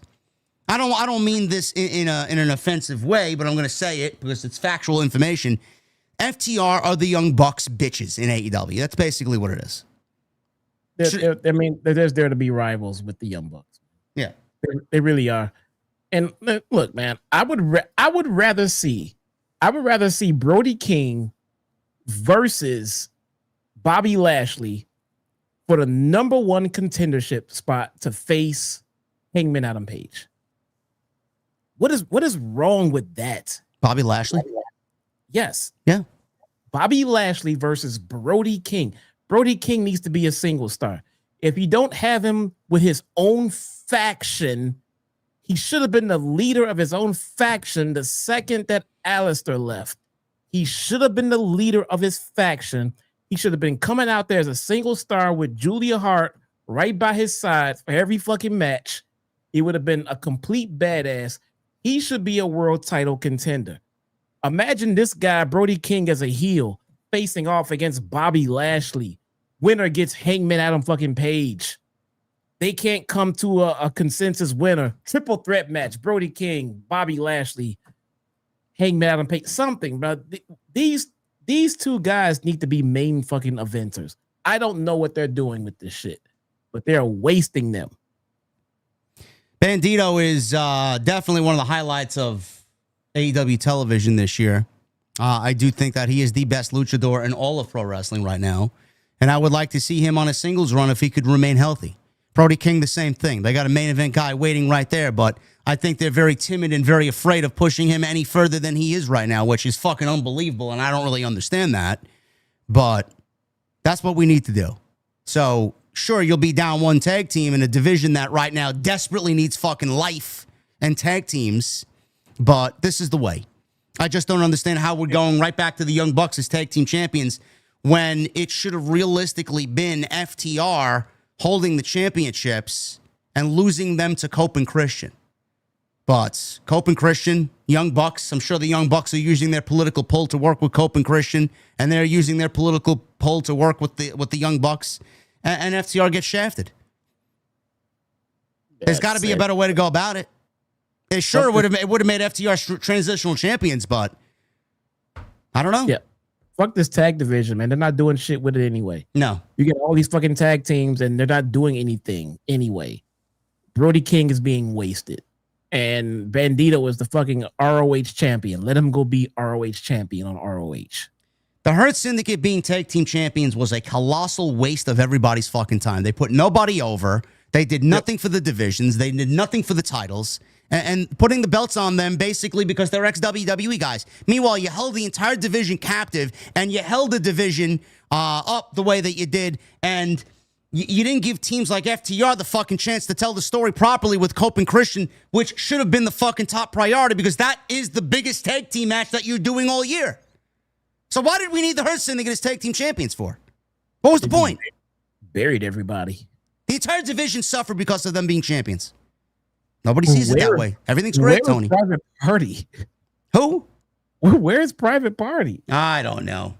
They're better off coming back to House of Glory, to be honest with you. They'll be treated like human beings there. Yeah. It's fucked up, man. Moving on. We got the Beast Mortos. Frank the Attorney. Better watch out, bro, or he'll take you to court. I don't know about that, man. Look like he might have broken up with his sweetheart. I don't think so. Probably not. Nah. I don't think so. Máscara Dorada, Beast Mortos, Unified Title, All Out Qualifier. Oh, man. Man, I was blown away by this, bro. Did you enjoy this lucha action tonight on Dynamite? Lucha. Hey, you may want to cue your music up for this one. Do I have it still here? Did I take it off? No, I got it. There you go. Yeah. There we go. There you go. Bro, I was actually surprised by this, man. I had Beast Mortos penciled in for that match at All Out, bro. Instead, Máscara Dorada got the victory, man. Were you shocked? Yeah, that's why I thought he lost his sweetheart or something, bro. No, I'm assuming his lady went to Tony and said, Tony, he's better off not being in the match because if you put him in there, he's only going to take the pinfall loss, and he doesn't deserve that. I see. Yeah, Okay, yeah. So Beast Mortos and Máscara Dorada got the win here. At the end here, they were both up on the top rope, and Dorada hit a spinning Hurricanrana. Mortos was out at one. Tilt-a-whirl backbreaker from Dorada, which led to a massive shooting star press to give Dorada the win over Frank the Attorney. Amazing stuff, bro. Unbelievable. Lucha The crowd went mild. Lucha Lane. Again, man, the wrestling in this company is great. It's incredible. I've just become so numb to it, though. Like, look at it. Bro, that shooting star press was a thing of absolute fucking beauty, bro. It was. It was incredible. And I'm just sitting there looking at it like, yeah, that was nice. Because I'm just numb to it, because I'm just waiting for the story to go with these incredible wrestlers. These moves are just spots. They're just spots on TV, and they have no real meaning. And it's starting to. I'm starting to get jaded, man. I'm not gonna lie. Jade Cargill? What? Oh my God, no, not that. No. Post-match, Kazuchika Okada walked out carrying the Continental title. The Unified title. Unified title. Yeah. Sorry. I don't know which titles are which titles. Don Callis came out wearing the other two titles. The other two. Danielson brought up how Callis walking out with Okada and not Konosuke Takeshita. Takeshita power walked to the ring for a face-off with Okada, causing Callis to step in between them. Dorada flew and wiped out Okada with a big crossbody off the top rope as he got face-to-face with Takeshita, who was seemingly impressed with what he did to Okada. Bro, at a distance, at a normal distance where you can't read what they say, would you be able to distinguish which title is which of those fucking three? Can you tell them by the shape and by the look of them which one is which? No. I mean, the other two are basically irrelevant, bro. I mean, everybody has a fucking title right now. I mean, if you go on shopaew.com and buy yourself a title, man, you'll be recognized as a champion in this company too. Mercedes has a fucking table full of them. I know, and nobody made a fucking peep, bro. She came out only carrying the TBS title, and I legit started like giving her a little bit of credit. Like, oh, look at this. She's now only down to carrying the TBS title. That's actually pretty good. And then she got to the announce table, and then the rest of them were all fucking laid out. Like, oh, okay, never mind, we're back. Never mind. Okay, there they are, all laid out. Instigator in the chat says, you still live streaming after 4 hours? I've already did so many stuff. Motherfucker, I've been live for an hour and 40 minutes. What do you mean 4 hours? What are you talking about? You talking to Jesse? Or you talking to me? Yeah, I've been fucking live since the show was 7 o'clock. 3 hours tonight, man. Get with the fucking program or get the fuck out, okay? Ridiculous. Sit down and enjoy the show. So yeah, Okada to Takeshita. I wonder who's taking the pinfall loss in this match on Saturday, bro. I'm going Okada losing the unified title to Máscara Dorada. Yeah, of course, bro. Of course. Tony Storm is out there. I don't know, man. Tony's dying on the vine out here, bro. Nothing interesting about Tony Storm. Nothing. The gimmick has run its course, bro. I'm sorry to say. I do not think that. I think the gimmick is absolutely fine, but it gets kind of redundant and stupid when it's not focused on anyone or any feud in particular. I'm starting to miss Mariah May because of this. Well, I mean, it goes to show you that the only thing that they had in mind for Tony Storm was Mariah May. Yep. It's pretty sad. She needs something to do. She is your women's champion. She has an incredible gimmick, but if you're not doing anything with it, it does just get kind of redundant. She's saying the same things over and over. You know, they do write well for her when she has a feud, an enemy to play it into with, and just does not have that right now. So it's getting stale. You are failing. Look, this happens so many times. You are failing your talent with the poor creative. This hurts their bottom line. This hurts their merchandise sales. This hurts your ticket sales. Creative fixes all of your problems. It improves the ratings. It improves the ticket sales. It improves merch sales. Creative is the core of everything that you do. You cannot put creative to the back burner for great wrestling. That is not the goal. You have to start with creative, then everything else falls in place. Very true. Tony Storm's out there cutting a promo with the spotlight on her. She says, the whore you all adore, the slut you can't rebut, the trollop you can't wallop, the skank you want to spank. Oh, yeah. This tramp is still the champ, but for how much longer? Tony Storm doesn't know. 7 months ago, Storm won her baby back, and since then has lived every day as if it's her last. Slain beasts, belt collectors, and forever champions loving every single disgusting, sweaty, sexual, questionable second of it because AEW is where the best wrestle. If you're not willing to put your life on the line every time you step in the ring, darling, you ain't shit. Now Storm risks it all for 3 women deserving of this title, so If this is the end of her reign, it's been the honor of her life. If they really want to take her title, Toni Storm suggests you burn her body to the ground and pack her ashes into a little pipe before taking a big puff, as no one can get you as high as Storm. Jamie Hayter walked in and said she's not a fan of the spotlight. Storm can keep that, but it won't look as good without the title. It's been a long time since it's been Hayter and Storm, who has seemed to forget some stuff, which Hayter doesn't forget. She reminds Storm she invited Hayter into this match, and Hayter hits hard. Statlander then walked in and somewhat questions her resume that even puts her in this match, even mentioning not wrestling for the AEW Women's title in 4 years, and said neither Storm or Hayter have the ovaries to stop Stat. Storm says to trim their bushes, bitches, as they're going to go all out, and it's going to be, and then Tekla, Jesse. Tekla's music hit. Uh-huh. And the referee had to hold Storm back as Tekla made her way to the ring. But there was a microphone right there. But she didn't say anything. It was right there. She didn't say anything yet. Oh. Not going to go over this. Another fucking complete garbage indie mud show match with no holds barred rules. We got one of these last week with Toni Storm and Sky Blue. Why do we need another one? I don't get it. Ami Nada missed a leg drop off the second rope, and Tekla hit a curb stomp into the chair that was in the ring for the win. There you go. Glad to know she's taking inspiration from the world's heavyweight champion. There you go. Post-match, Tekla, Jesse, actually had a fucking microphone in her hand. She got on the microphone. Whoa. Yeah.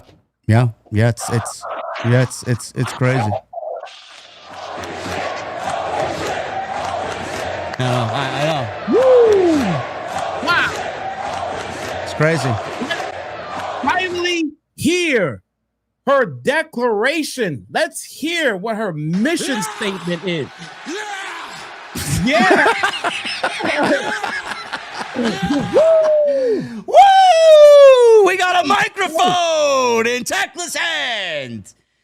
Let's hear the words of the spider. Let's go. She told Tony, she yelled, by the way, very loudly, as if she was screaming for a fucking deathcore band.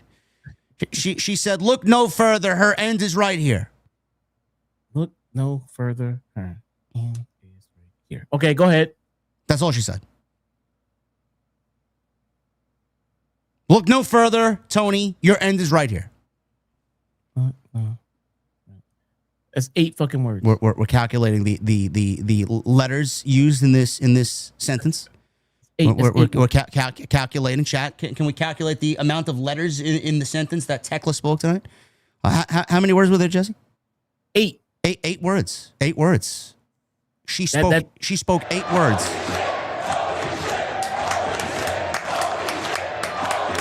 Turn that emote off. Turn that emote off. 8 words? 8 words? Yeah. Did she have more? I mean, did she say more later on? No, she got beat up as Toni Storm hit the ring and mounted Tekla with ground and pound. Jamie Hayter ran out. Chris Statlander showed up, swept the legs out from Jamie. Those two brawled at ringside until Wheeler Yuta, yes, Yuta, and Marina Shafir came out, with Statlander screaming at Yuta that she doesn't need his help as Marina shoved Yuta away. Meanwhile, the women were brawling in the ring, Jesse, and the crowd didn't give a shit about what was going on in the ring with the ladies. Meanwhile, they chanted, fuck you, Yuta. Fuck you, Yuta. My man is so over, bro. Is it, or is it go away heat, bro? I think it's go away heat. Nope. Not in my mind. Wheeler's over as fuck. Give him all the titles. Triangle of Madness were in the ring. Julia Hart and Sky Blue attacked, but Toni Storm fought them off, grabbed the chair as they all bailed. Hayter appeared behind Storm and was about to take a free shot, but pulled up. Storm got right in Hayter's face as the two had to be separated while the referees got involved. Tekla was held up by Julia and Sky Blue on the ramp, and Statlander left through the crowd. Bro, is Toni Storm losing this title on Saturday? At this point, why not? Who's it going to? Who cares? You think Yuta's going to help Statlander win the title to get her into the Death Riders?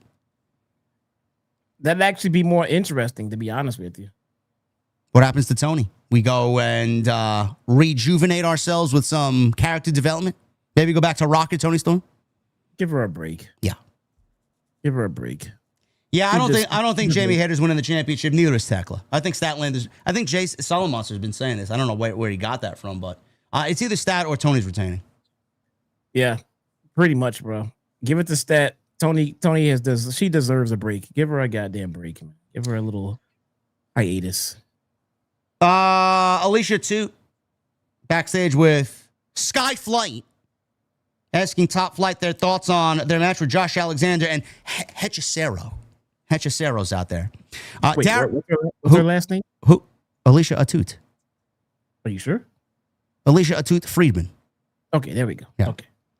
Darius said of Top Flight, since the inception of Skyflight, they've been on a roll and we'll keep it that way tonight. Jesse, have they been on a roll? You would know. Aren't they colliders? I would know. No, listen, the more important question is, bro, have they replaced Layla Gray with Christopher Daniels? Yeah, I mean, who does this? What was that? Why? What the? Would they rather hang with Christopher Daniels than Layla Gray? Oh my God! Oh my goodness, man! Come on! All right, man, we're at 800 likes.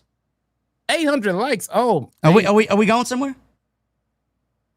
Maybe I don't want to go anywhere. Did you think about that? Maybe I don't want to, or maybe I do want to go. Collision Corner. Oh my goodness! Where is he? Oh, I forgot to do the thing. Oh no! Where is it? There he is. He's coming. I'm always coming. There he is. Look at him. All right, here we go. We have this week's edition of Collision Corner brought to us once again by David Rice, aka D Nice. Gotta be my number one supporter, man. Shout out to David Rice. Let's get it. JF opens the show, shits on everyone and everything because he's MJF, right? Mark Briscoe shows up and announces that their match will be a TNT match. That's tables and thumbtacks. He says there will be tens of thousands of thumbtacks, and I'm semi-interested in that match. I kind of want to see where that goes. Well, wait a minute. Is this copyright infringement, bro? A TNT match? No, don't they work for TNT? Sure, but my podcast is TNT as well. Oh no, I think the other TNT was around much longer. Oh yeah, that's okay. Well, you know, the show that airs on TNT, we get better ratings than the one on TNT. I'll tell you that. As a matter of fact, if I were you, I'd probably not want to remind them that you kind of bit the air. I will kind of just keep that one down. We have Takeshita versus Anthony Bowens. Oh, Takeshita wins. Bowens still has more tools than wins. Bro, has he won a match at all? I think he's won a match before. Sure. So he's still got one win. At least. Ah, okay. A win. Okay. We have here we go. We have a $500,000 5-on-5 collision matchup. We have the Triangle of Madness. Penelope Ford and Megan Bayne versus TJ, Harley Cameron, Chris Statlander, and Jamie Hayter. So we go. Tekla gets the pin. She pins Harley Cameron for the win. And we finally get a women's match to end with no post-show shenanigans.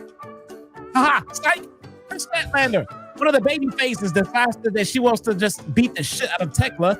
Then out comes Mina and Queen Amanada with weapons. What weapons, you might ask? Are you asking me? Am I supposed to take a guess? Sure. No. You're supposed to ask what weapons. Oh, what weapons did these women use on this fine episode of Collision? I am glad you asked. Apparently, they just grabbed whatever they could find from catering because Mina came out with a small lunch-sized cooler, and Queen Amanada came out with a damn spatula. She then proceeds to spank Penelope Ford with the spatula. Now, you may be asking yourself, well, why? Well, that's because this Saturday, they are getting into an 8-woman tornado tailgate brawl in the buy-in. I'm at a loss for words, bro. You're not the only one. I mean, were they cooking catering for everybody backstage, and that's why they ran out with a cooler and a spatula? Bro, they came out with a cooler and a spatula and started spanking someone with the spatula. Women's wrestling. Are you taking notes on how many times this main event or how many times this match has appeared on a Saturday night, bro? What are we now, like 12 in a row? Nope. When you start counting, see, it's like being in prison. When you start counting the days, they'll just never end. You just gotta just go with the flow. I mean, just forget about it. You know, when my mom used to scold us when we were little kids, bro, we got beat over the ass with a wooden spoon. Wooden spoon? Yeah. No, we've had belts. Let's see. My mom used a shoe. I was never spanked with a spatula. That never happened. A cooler and a spatula. Quick, we gotta get out there and help. Grab some weapons. Cooler, spatula. Go for it. If you noticed, every women's match, there's post-match shenanigans every time ever. You know, we got Tekla with a microphone in her hand tonight. Now, next is Megan Bain. Let's make it happen. Yeah, right. Okay. Let's not get carried away. Max Caster loses to Big Bill in 2 minutes. Caster bumps into Anthony Bowens on the way out of the ringside area. This leads to an in-ring go-home segment that gets broken up by Jerry Lynn. Now, Jerry Lynn is trying to play peacemaker here, but he gets interrupted by Blake Christian and Lee Johnson. Okay, now look. All right. Stop the fucking music. All right, hold on. Okay, all right, hold on. Okay, all right. I love you, Big Shotty Lee Johnson. I do. But, I mean, look, please don't have your wife attack me again. I'm sorry. But look, we got the reveal of the absolute dumbest tag team name in the history of AEW on this day. Because the Vanilla Baby says that Jerry Lynn should invest less time in the Acclaim and more time in the Swirl. The who?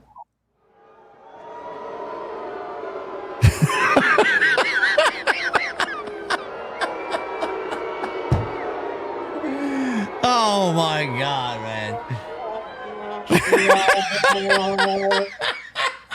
I wish I had the sound effect for the fucking cliffhanger Price is Right game.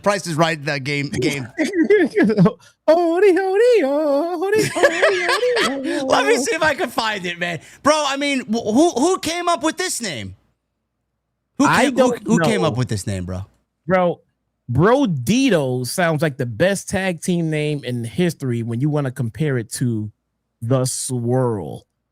The Vanilla Baby says that Jerry Lynn should invest more time in the Swirl. Okay, back to the fucking music. Wait a minute. Do we have having insurance? Let's say. Hold on. Let's give me 15 seconds, bro. I want to ask, man. Is this your next Carvel order? The Swirl? Oh, that must be an ice cream shop out there. We don't have those. I don't need ice cream. I personally don't do ice cream.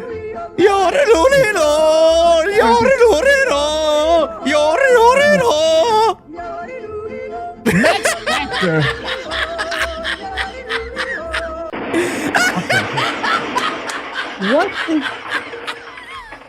Who comes up with these names? Jet Speed, Triangle of Madness. Bro Dito. Huh? That's not stupid enough for you? Go out there and call yourselves the Swirl, huh? Hi. Can I get a vanilla and chocolate swirl, please, with M&Ms and dark chocolate chips, please? Maybe some rainbow sprinkles. Bro, look, man, I don't know if someone came up with this name. If they did, they deserve to be fired. If the talent came up with this name, someone should have been in place to say, oh, I'm sorry. Thank you for the initiative, but that's fucking stupid. So no, try again. Nonetheless,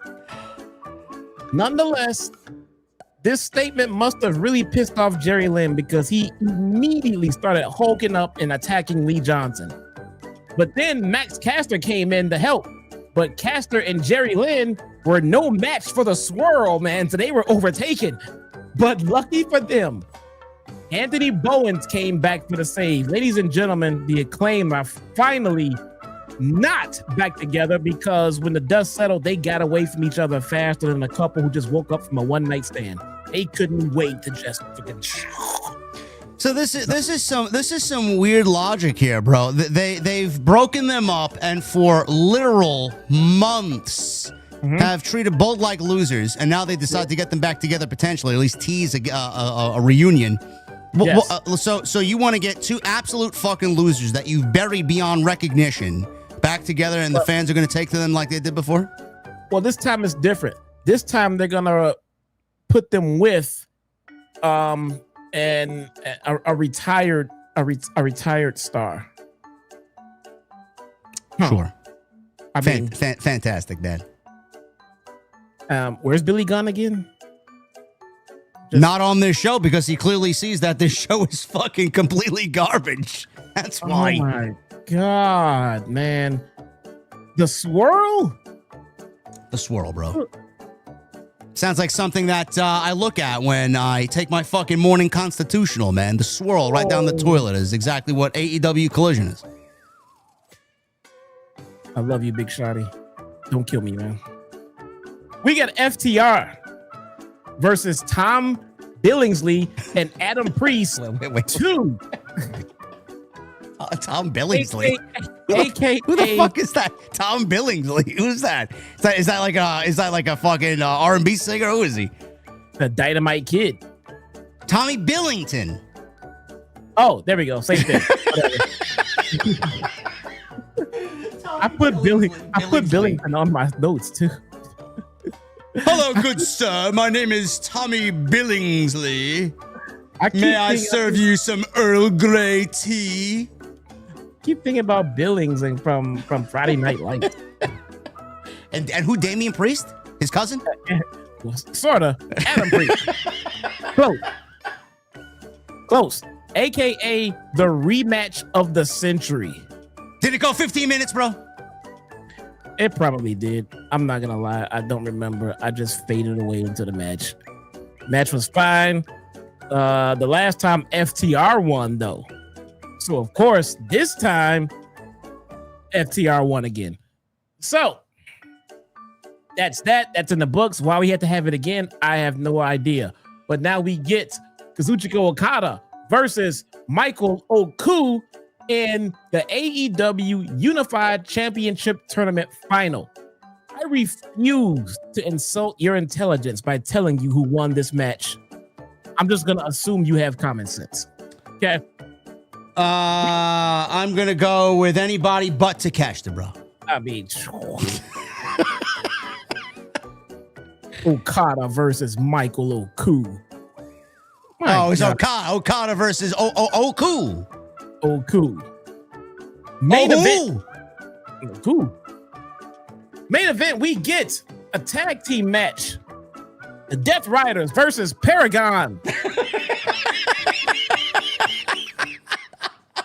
Bro, at this point, but you had to fucking reach for the remote control, bro. Change the channel. Please tell me you did.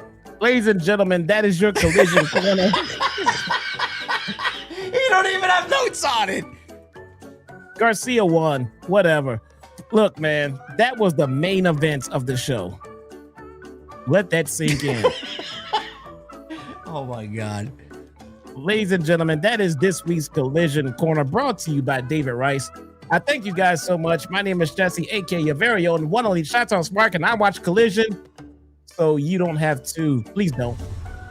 Please don't. Bro, you know that show did the third lowest rating in the history of AEW Collision? I wonder why. I don't know why. Now we know why we got Moxley versus Roderick Strong tonight. Yeah. This show is fucking awful, man. I don't know how anybody legitimately... Bro, you're a content creator. At least you got a fucking reason, man. We're entertaining the masses here. But if you are somebody who willingly watches this show on a Saturday, I pray for you nightly. I really do. I've always said, man, if you enjoy your pro wrestling, don't let anyone tell you you shouldn't be enjoying it. But yeah, I would love to hear someone who actively, unironically says, hey, guys, I can't go out to hang out with you guys to go pick up girls and have drinks. No, I have to stay home and watch Collision instead. Imagine. Who does that? Who does this? Sad people. Sad people. Oh my God. Kip Sabian and Killswitch with Mother Wayne against Jet Speed, Speedball Mike Bailey and Kevin Knight. Another AEW Tag Team 4-way ladder match qualifier here. Mama Wayne, man. Yeah, Mama Wayne, man. We love Mama Wayne. This match was predictable. Sabian continued his whatever he did at Forbidden Door. He just a lot of tension between Luchasaurus and Kip Sabian for whatever reason. Sabian in this match refused to tag Luchasaurus, who's still being named Killswitch, by the way. So there's been tension building. It got to a point where Killswitch eventually got in there, but when Sabian went to go tag, Killswitch jumped off the apron and did not tag into the match. He just let Kip Sabian get beat up. So he eventually gets in there, and Sabian returned with a springboard tornado DDT on Kevin Knight. Bailey saved his partner by hitting a moonsault, double knees to Sabian's. Killswitch delivered a headbutt and a huge choke slam. Sabian ordered for the tag, slapping Killswitch, which Bryce Remsburg said was a legal tag. Mother Wayne tried calming down Killswitch, which should work wonders. Sabian tried to steal the pin with the feet on the ropes, but Killswitch shoved the feet off the ropes. Killswitch held his hand out for a tag, pulled it back when Sabian dove for it. He was furious. Killswitch told him to turn around, where Kevin Knight hit a springboard clothesline, and Bailey took his head off with that big spinning kick that he does. And that was it. And they advanced to the ladder match to be losers, to the Young Bucks. I've said it once. I'm going to say it again. I don't know what the reason is here for Sabian to be disrespecting Luchasaurus when he actually was chosen to fill in for Nick Wayne at the tag team match against Copeland and Christian at Forbidden Door. Have we ever figured out why Sabian is so upset with Killswitch when Killswitch has been out for almost 2 years? This faction is done. It's finished. It's done. There's no reasoning. There's no figuring out why is what. It's done. They've already turned Luchasaurus back. Nick Wayne is out hurt. Nobody gives a shit about Kip Sabian. Mama Wayne is the only one that anyone cares about in this faction. It is done. We don't need Kip Sabian. We're probably going to have him drift off into ROH world somewhere. Mama Wayne, she's probably going to sit back and wait for her son to get back. This faction is done. All right, so let's look at the landscape here. We talked about the tag team division earlier. Bobby Lashley being moved out of the Hurt Syndicate and moved into a singles role within the group is the best way to go. The rumor is that they may be adding a youthful member, to team with Shelton Benjamin, so that keeps the Hurt Syndicate tag team intact. Brodito, I don't know what's happening there. If the Young Bucks win the tag team championships, I don't know why we're keeping them a tag team, because they're both singles guys, and the tag team really doesn't make any sense aesthetically. So you might as well just split them up, because those are two singles guys that could be better off on their own instead of in a tag team.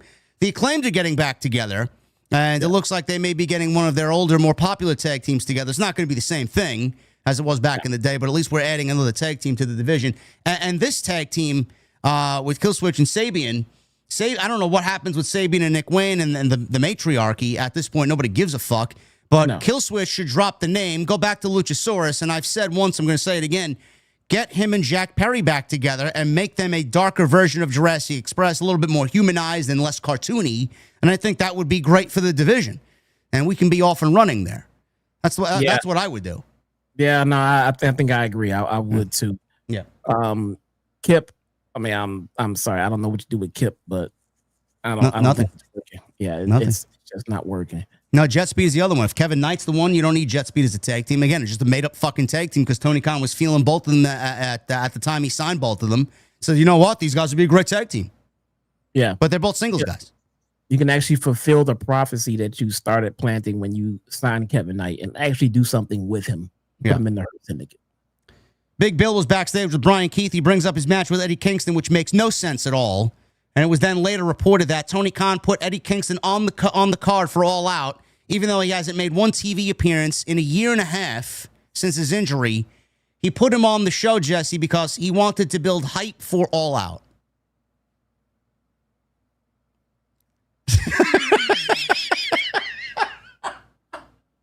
Oh, man. The surprise return is important. It is. All right. It is very important. You didn't look. I don't know whose idea it was to have his first match back be with Big Bill. That's fine. There's nothing wrong with that match. That Because match they're both from New York, bro. Yeah. Well, that match could have happened on Dynamite next week. It did not need to happen at the pay-per-view. It did not. You could have returned Eddie Kingston in a main event segment somewhere, maybe in the Darby Allin, Jon Moxley match. Have a returning Eddie Kingston there. They have plenty of fucking history. Have him return there. And then his first match on Wednesday or some shit could have been with Big Bill. Then you can off to the races with whatever story you're going to do. But you are desperate in the babyface spot in the top of the card. Why not insert Eddie Kingston right there, right away, instantly? Top babyface saw you right there. At least especially while you have Swerve and Will Ospreay out, a returning Eddie Kingston will be over as shit in the main event spot for the time being. I don't know what the fuck they're doing here. I don't know. Why would you announce it? Just announcing a return like that is literally just to take the fun out of everything, because no one is going to buy the pay-per-view just to see Eddie Kingston fight Big fucking Bill. Tony didn't sell one additional pay-per-view for this announcement. He didn't sell one additional ticket for this announcement. He ruined Eddie Kingston's return, which should have been a monumental thing to fucking fit him right into the Darby Allin, Jon Moxley, Death Rider story, because that's exactly why he got injured in the first place. And he's got natural enemies there with Claudio and Jon Moxley, and Darby's got no fucking friends to back him up. That's the three things that I look at right there. And I fucking loathe open challenges. But if you wanted to fucking maintain some level of surprise, you have Big Bill fucking show up on the show and want to pick a fight with somebody. And out comes Eddie Kingston, and you have an open challenge on Saturday afternoon when Big Bill and Eddie Kingston answers the open challenge. It wouldn't have made any fucking sense, just like this match doesn't make any fucking sense, and him calling out Eddie Kingston doesn't make any sense. But at least the element of surprise would have been there. You ruined it all. And why is this match happening? There's absolutely no human possible way anyone in that company can tell me why this match makes any fucking sense. It does not. He takes away the element of surprise with Eddie Kingston's return. He takes away the element of surprise with the contract cash in. It now have to be announced a week in advance. That's a clueless act, just bro. Taking the fun, just taking the fun out of this product. This company sucks, man. I'm sorry, man. You cannot support something like this. You can't. You can't. Fucking hell. And we love Big Bill. There's nothing to do with Big Bill. It's all in the fucking people who run this shit.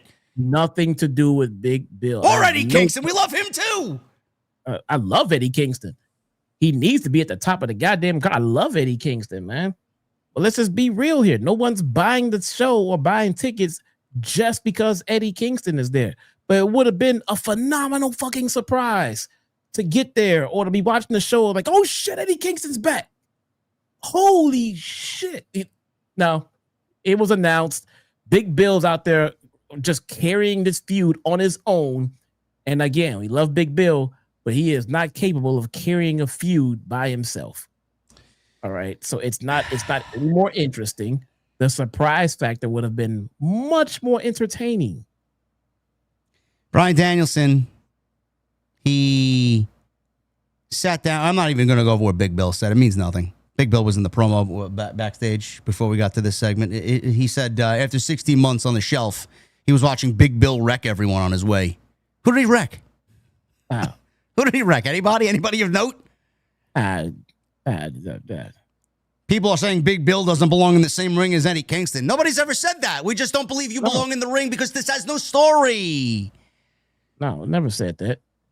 Never said that at all. It's about presentation, ladies and gentlemen. We've talked about this many of times.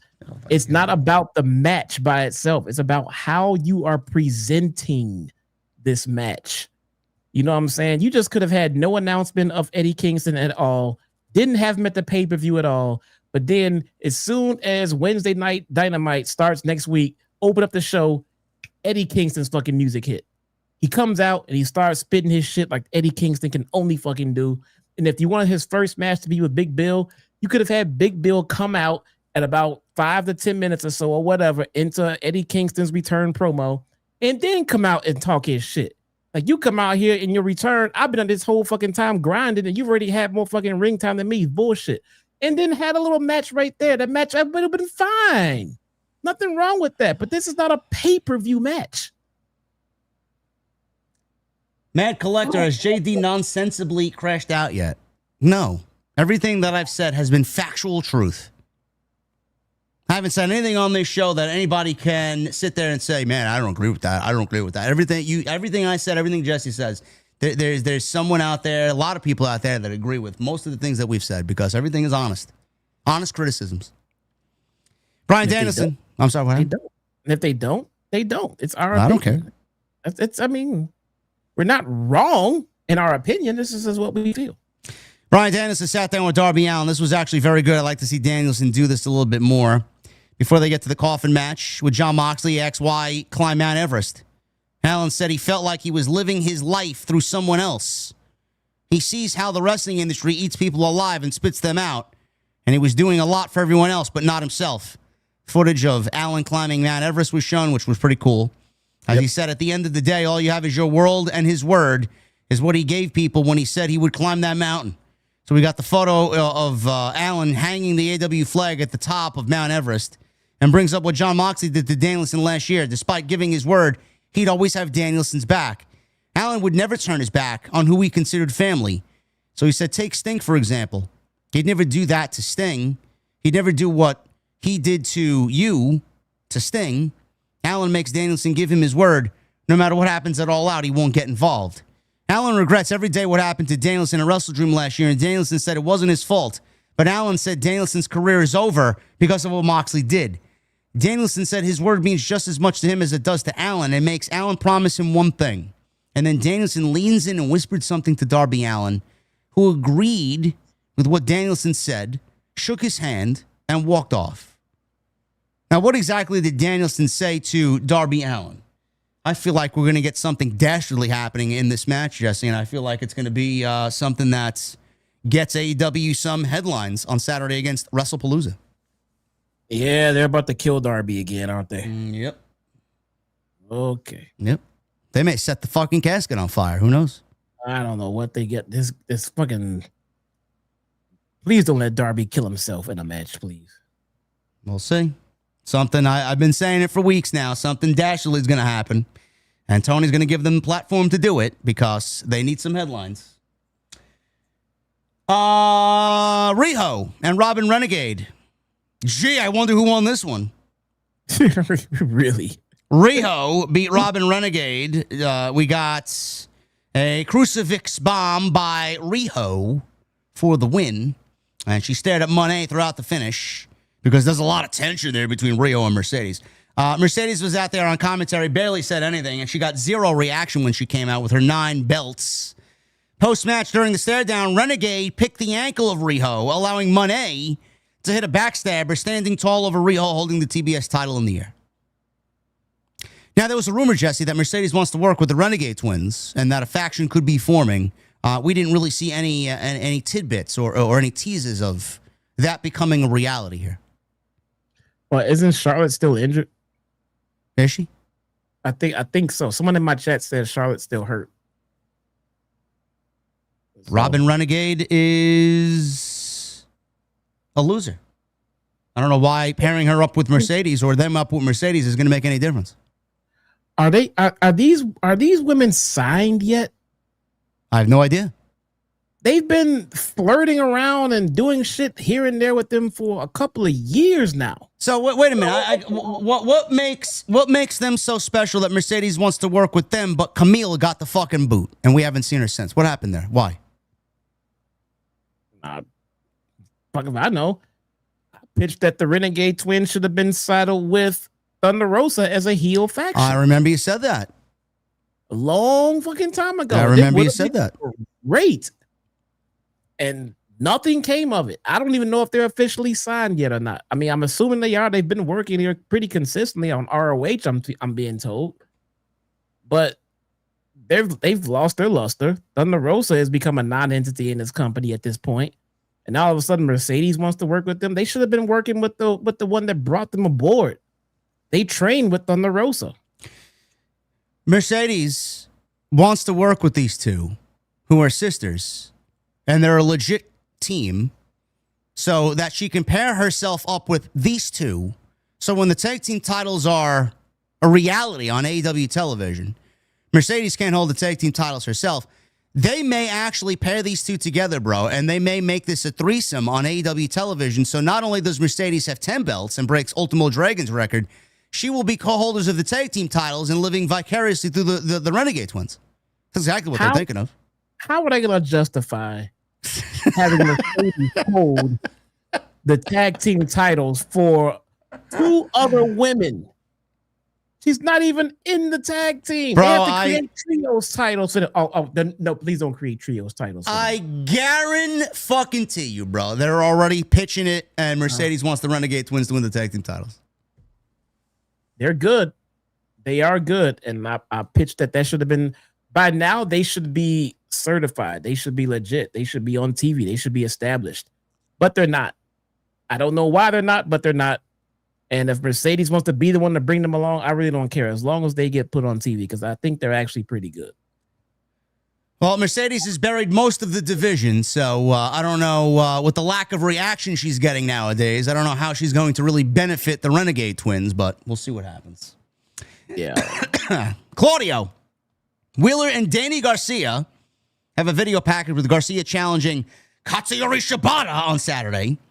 Samoa Joe said the challenge has been made, and be careful what you wish for, young Garcia, as it's been accepted. So get this, chat. Garcia and Shibata 3 is official for the tailgate brawl before All Out. Bro, do you remember the first two matches? No. These guys had 3 matches, man. I don't even remember the fucking first two. Oh my God. Oh my God, man. And the main event of this fucking horrendous show tonight was Top Flight and Josh Alexander against Hechicero, man. He's on Dynamite Collision main event here. And the Don Callis family wins, and they are the final team to advance in the tag team title fatal 4-way ladder match. And after that, I shut the TV off. If anything happened after that, fuck do I know, man. I shut the fucking TV off, man. I couldn't wait to shut it off. And that's Dynamite and Collision. Never again, man. We have to cut this shit at the end of fucking Dynamite. 1, 2, 3, 4, 5, 6, 7, 8, 9, 10, 11, 12, 13 matches on Saturday afternoon, bro. 13 matches. Why? I'll be there for it. I'll be covering it live on my channel. There you go. And I'm going straight into WrestlePalooza, man. There you go. It's going to be a long day. It'll be a long day, man. Thank you guys for hanging out with us tonight. If you want to show your supports, please do so. Super chats are open and will remain open until we get the hell out of here.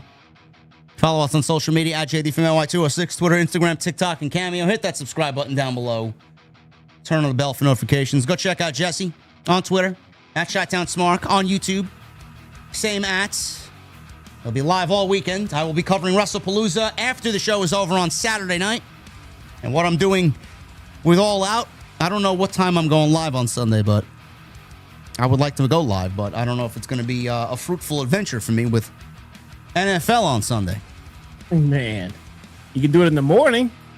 I'll be sleeping, bro. You can do that shit in the morning before noon, man. Get it out and start it at like, I don't know, like 10 a.m. I can't do a stream that early, bro. Talking about AEW as soon as I open my eyes, man. Come on. Hey, man. A lot of football going on Sunday, I bro. don't know. I have to figure it out. I don't know what I'm doing. Please hit that thumbs up. We got another 130 to go before 1,000. If we could get to 1,000, that would be fantastic. And please go check out all the other content on the channel. There is plenty of it. Start at the top here.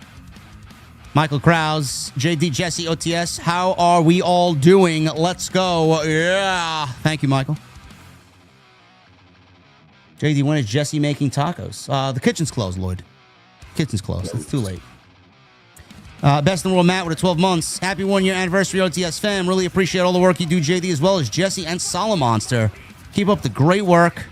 Hashtag OTS for life. Thank you, Matt. And also with a 5. Kip Sabian looks like a bad Bret Michaels cosplay impersonator. Like, what is with that? Yeah, I don't know, man. He's as useless as they come on television. No factor whatsoever.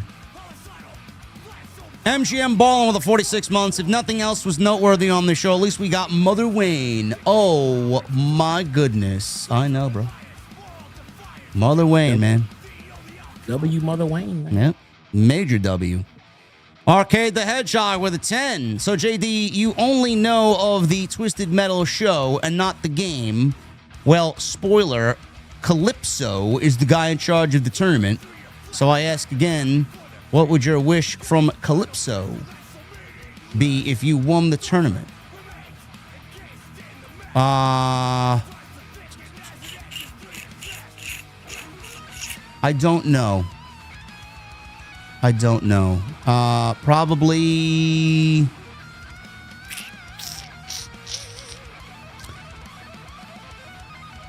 Do I want eternal life? I don't know. Maybe not to age. Nobody wants to get old. Yeah. You know? Matt Fisher with a 199. Who? I don't know. There's a lot of who. Siliths with a 5 months. Job trying to push me out the door after 7 years of loyalty and hard work. Rough couple of months, but the streams have helped a ton. Thanks, fellas. OTS for life. I'm sorry to hear that, bro. Fuck him. Jimmy Kimmel just got fired. Did not get fired. He got suspended. So why is everybody crying? Why is everybody crying? You can apply that question to everything in 2025. Why is everybody crying? Everybody's crying, bro. Chaotic with a $20 super chat. Sorry for you, JD and Jesse. Thanks for the review. September they want to forget, but one that was unforgettable for me. Just celebrated my 34th birthday in San Diego. 10 out of 10, highly recommend if you guys haven't been there. I have been to San Diego, bro, and I have partied on Pacific Beach in my early day. I actually quite enjoy it. What is that? The fuck is that? I don't know. What is that? You got to count that? You're going to explode? StreamYard? The fuck is that? That's not on my... Are you still there? Stay in studio. That's me. I don't know why that showed up. That's not on my side. Yeah, that's me. I don't know. I guess they have a countdown now if you go inactive. Yes. Chaotic, happy birthday, brother. Glad you enjoyed it, man. San Diego's beautiful. I'd love to go back someday. Keith Hobson with a $20 super chat. Man, I know this show sucked because it's not 2K people in here. This is truly a piss poor show. I am not paying $30 because the mouse said so. Said Panda indeed. OTS for life. Keith, we had 2,200 in here. It's been slower than normal, but it's slow everywhere.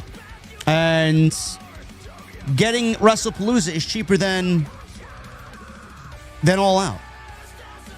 So, take your pick. Andrew Cool with a 2. Jimmy Kimmel getting fired for free speech is bullshit. Well, according to Jesse, he only got suspended. He didn't get fired. He didn't get fired. People fucking take everything to the extreme. Maybe don't be insensitive that a guy was brutally murdered on fucking stage in front of his wife and children. How about that? Yeah, there you go. Tanmay with a $14.99. September to remember, more like September to forget. Yes, thank you, Tanmay. Absolutely. Jay Barker with a 5. I sent you a screen cap on your DMs, JD and Jesse. Thank you, bro. Thank you so much. Captain Solo with a 2. Everything Punk said about AEW is so true in 2025. Don't let them know that. Francis Lube with a 10 and a 2. Remember 3 years ago at All Out when MJF unmasked his group at the Casino Battle Royale, and it was Big Bill, the Guns, Stokely, Lee Moriarty, and Ethan Page. Some of them are still here. New faction. Yes, and Ethan Page is the one that broke free and is about to join the main roster. Who's winning? Minus Lee Moriarty and Ethan Page, obviously. Yeah, Lee Moriarty is in, Ring of Honor? He's banished to He's banished to the app. Boss Mo Jackson with the 199. What's up, my brothers? Popping through to show some love. Thank you, man. Francis with the 10. Did you know Mina Shirakawa is the interim ROH Women's World TV Champion since July 11th? Once Red Velvet returns, ROH will unify the titles. Thank you for telling me something we clearly don't give a shit about, Francis. Thank you. I didn't know that. Me either. Red Velvet? I didn't even know she was over there. I think someone did tell me that on my stream. I like you. I just didn't really care. And also, all of the Ring of Honor titles are all silver-plated with red letters looking all the same, but Athena's Women's World Title has the Ring of Honor original design. Good for her. Anakin Women and the Children 2, Skywalker with 1 month. Any 6-man tag team matches with $500,000 on the line in Monopoly money. Tony's Coke bag? No. This show sucks. Keeping you, JD and Jesse. Yeah. Yeah, it was brutal tonight, man. Not everything, but mostly. McSwag Burger XL with a $4.99. Jesse, do you listen to Wu-Tang? If so, favorite member and solo album. I hope Saudi Mania is a massive failure and AEW capitalizes off of it, but probably not. Yes. Method Man to Cal. There you go. Francis Loop with a 5 and a 5. Unlike Queen Aminata and Sky Blue last week, Tekla knows how to dress properly for a street fight. AEW should have a dress code for street fights. Well, Queen Aminata, to be fair, was in white jean shorts. So she partially showed up for the street fight tonight. Francis... Yeah. Huh? Supposed to be blue jeans. Supposed to be blue jeans. Supposed to be blue jeans. Ah, okay. Francis also says, what a 3-hour build to All Out. Obviously, All Out will be the better show this week, and we'll catch Brock and AJ on YouTube. It will not be the better show. I can tell you that right now.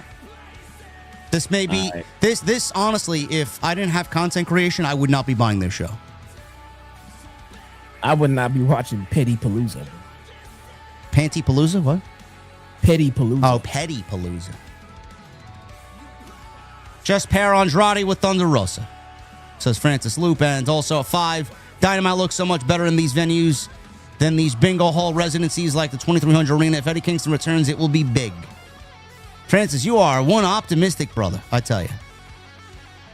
I take that back. My favorite Wu-Tang member is Method Man, but my favorite album is Raekwon, Only Built for Cuban Links, or whoever asked. The Chop Sports and Gaming. $2 super chat and a $2 super chat. Who is your guys' NXT Mount Rushmore? Johnny Gargano, Tommaso Ciampa, Adam Cole.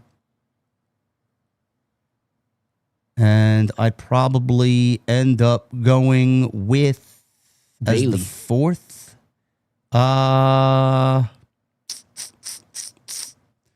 Asuka. I say Bailey.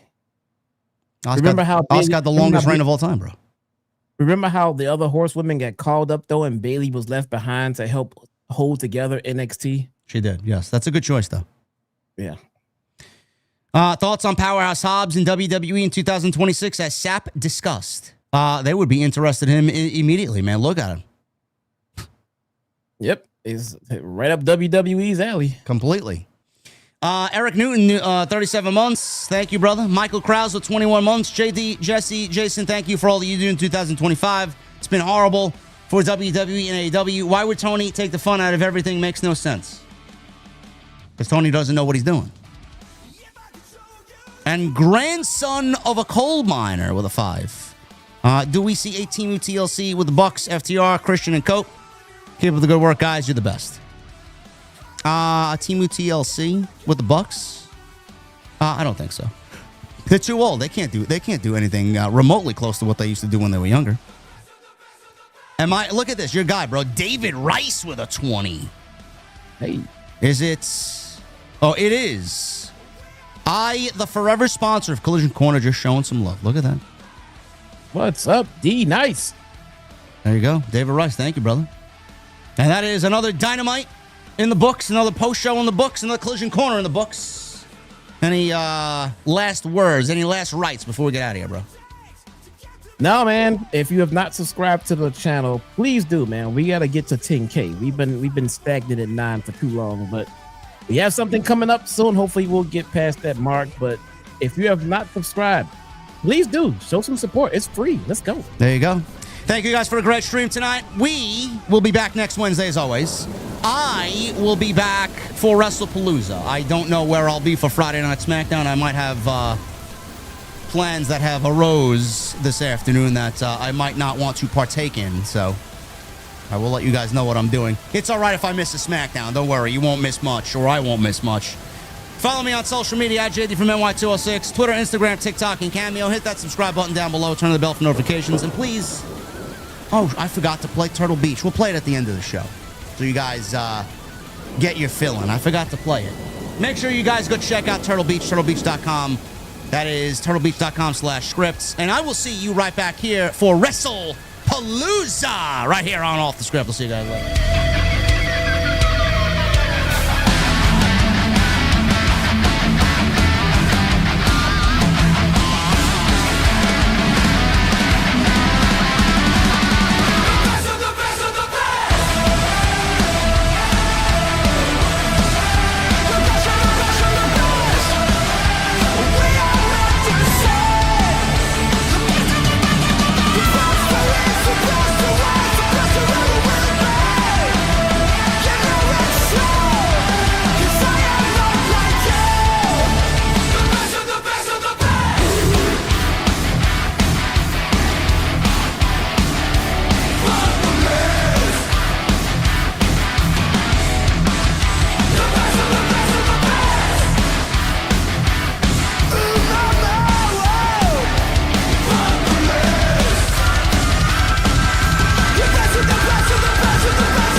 Hey, Guardians, listen up. When I first strapped on the Turtle Beach Stealth 700, I felt like I just unlocked a new exotic helmet. Except instead of extra mobility, I got God-tier audio precision. Now, I've been grinding Destiny 2 Edge of Fate, and let me tell you, this headset is straight up a raid buff. The first thing I noticed, comfort. The memory foam cushions are so soft, I could probably wear them through an entire raid night and still forget that they are even on my head. Long nightfalls, Iron Banner sweats, wiping 17 times on a raid boss, it doesn't matter. These things never give you any debuffs. But here's the kicker, folks, the sound quality. With 3D spatial audio, I can hear everything. Enemy footsteps, the roar of a tormentor, even my fire team buddy rage quitting after dying in the jumping puzzles again. I swear the audio is so sharp I can hear a Cabal sneeze on the other side of the map. And the battery? 80 hours. That's longer than most Guardians spend grinding for a single God roll. And I haven't had to charge these things in days. It's like infinite ammo for your headset. Oh, and the dual wireless transmitter system. How could I forget? Absolute game changer. I can switch between my console and PC with a click and even connect my phone to play music while running Gambit. Yes, I farm moats to Metallica. Please don't judge me. Bottom line is, guys, Stealth 700 isn't just a headset.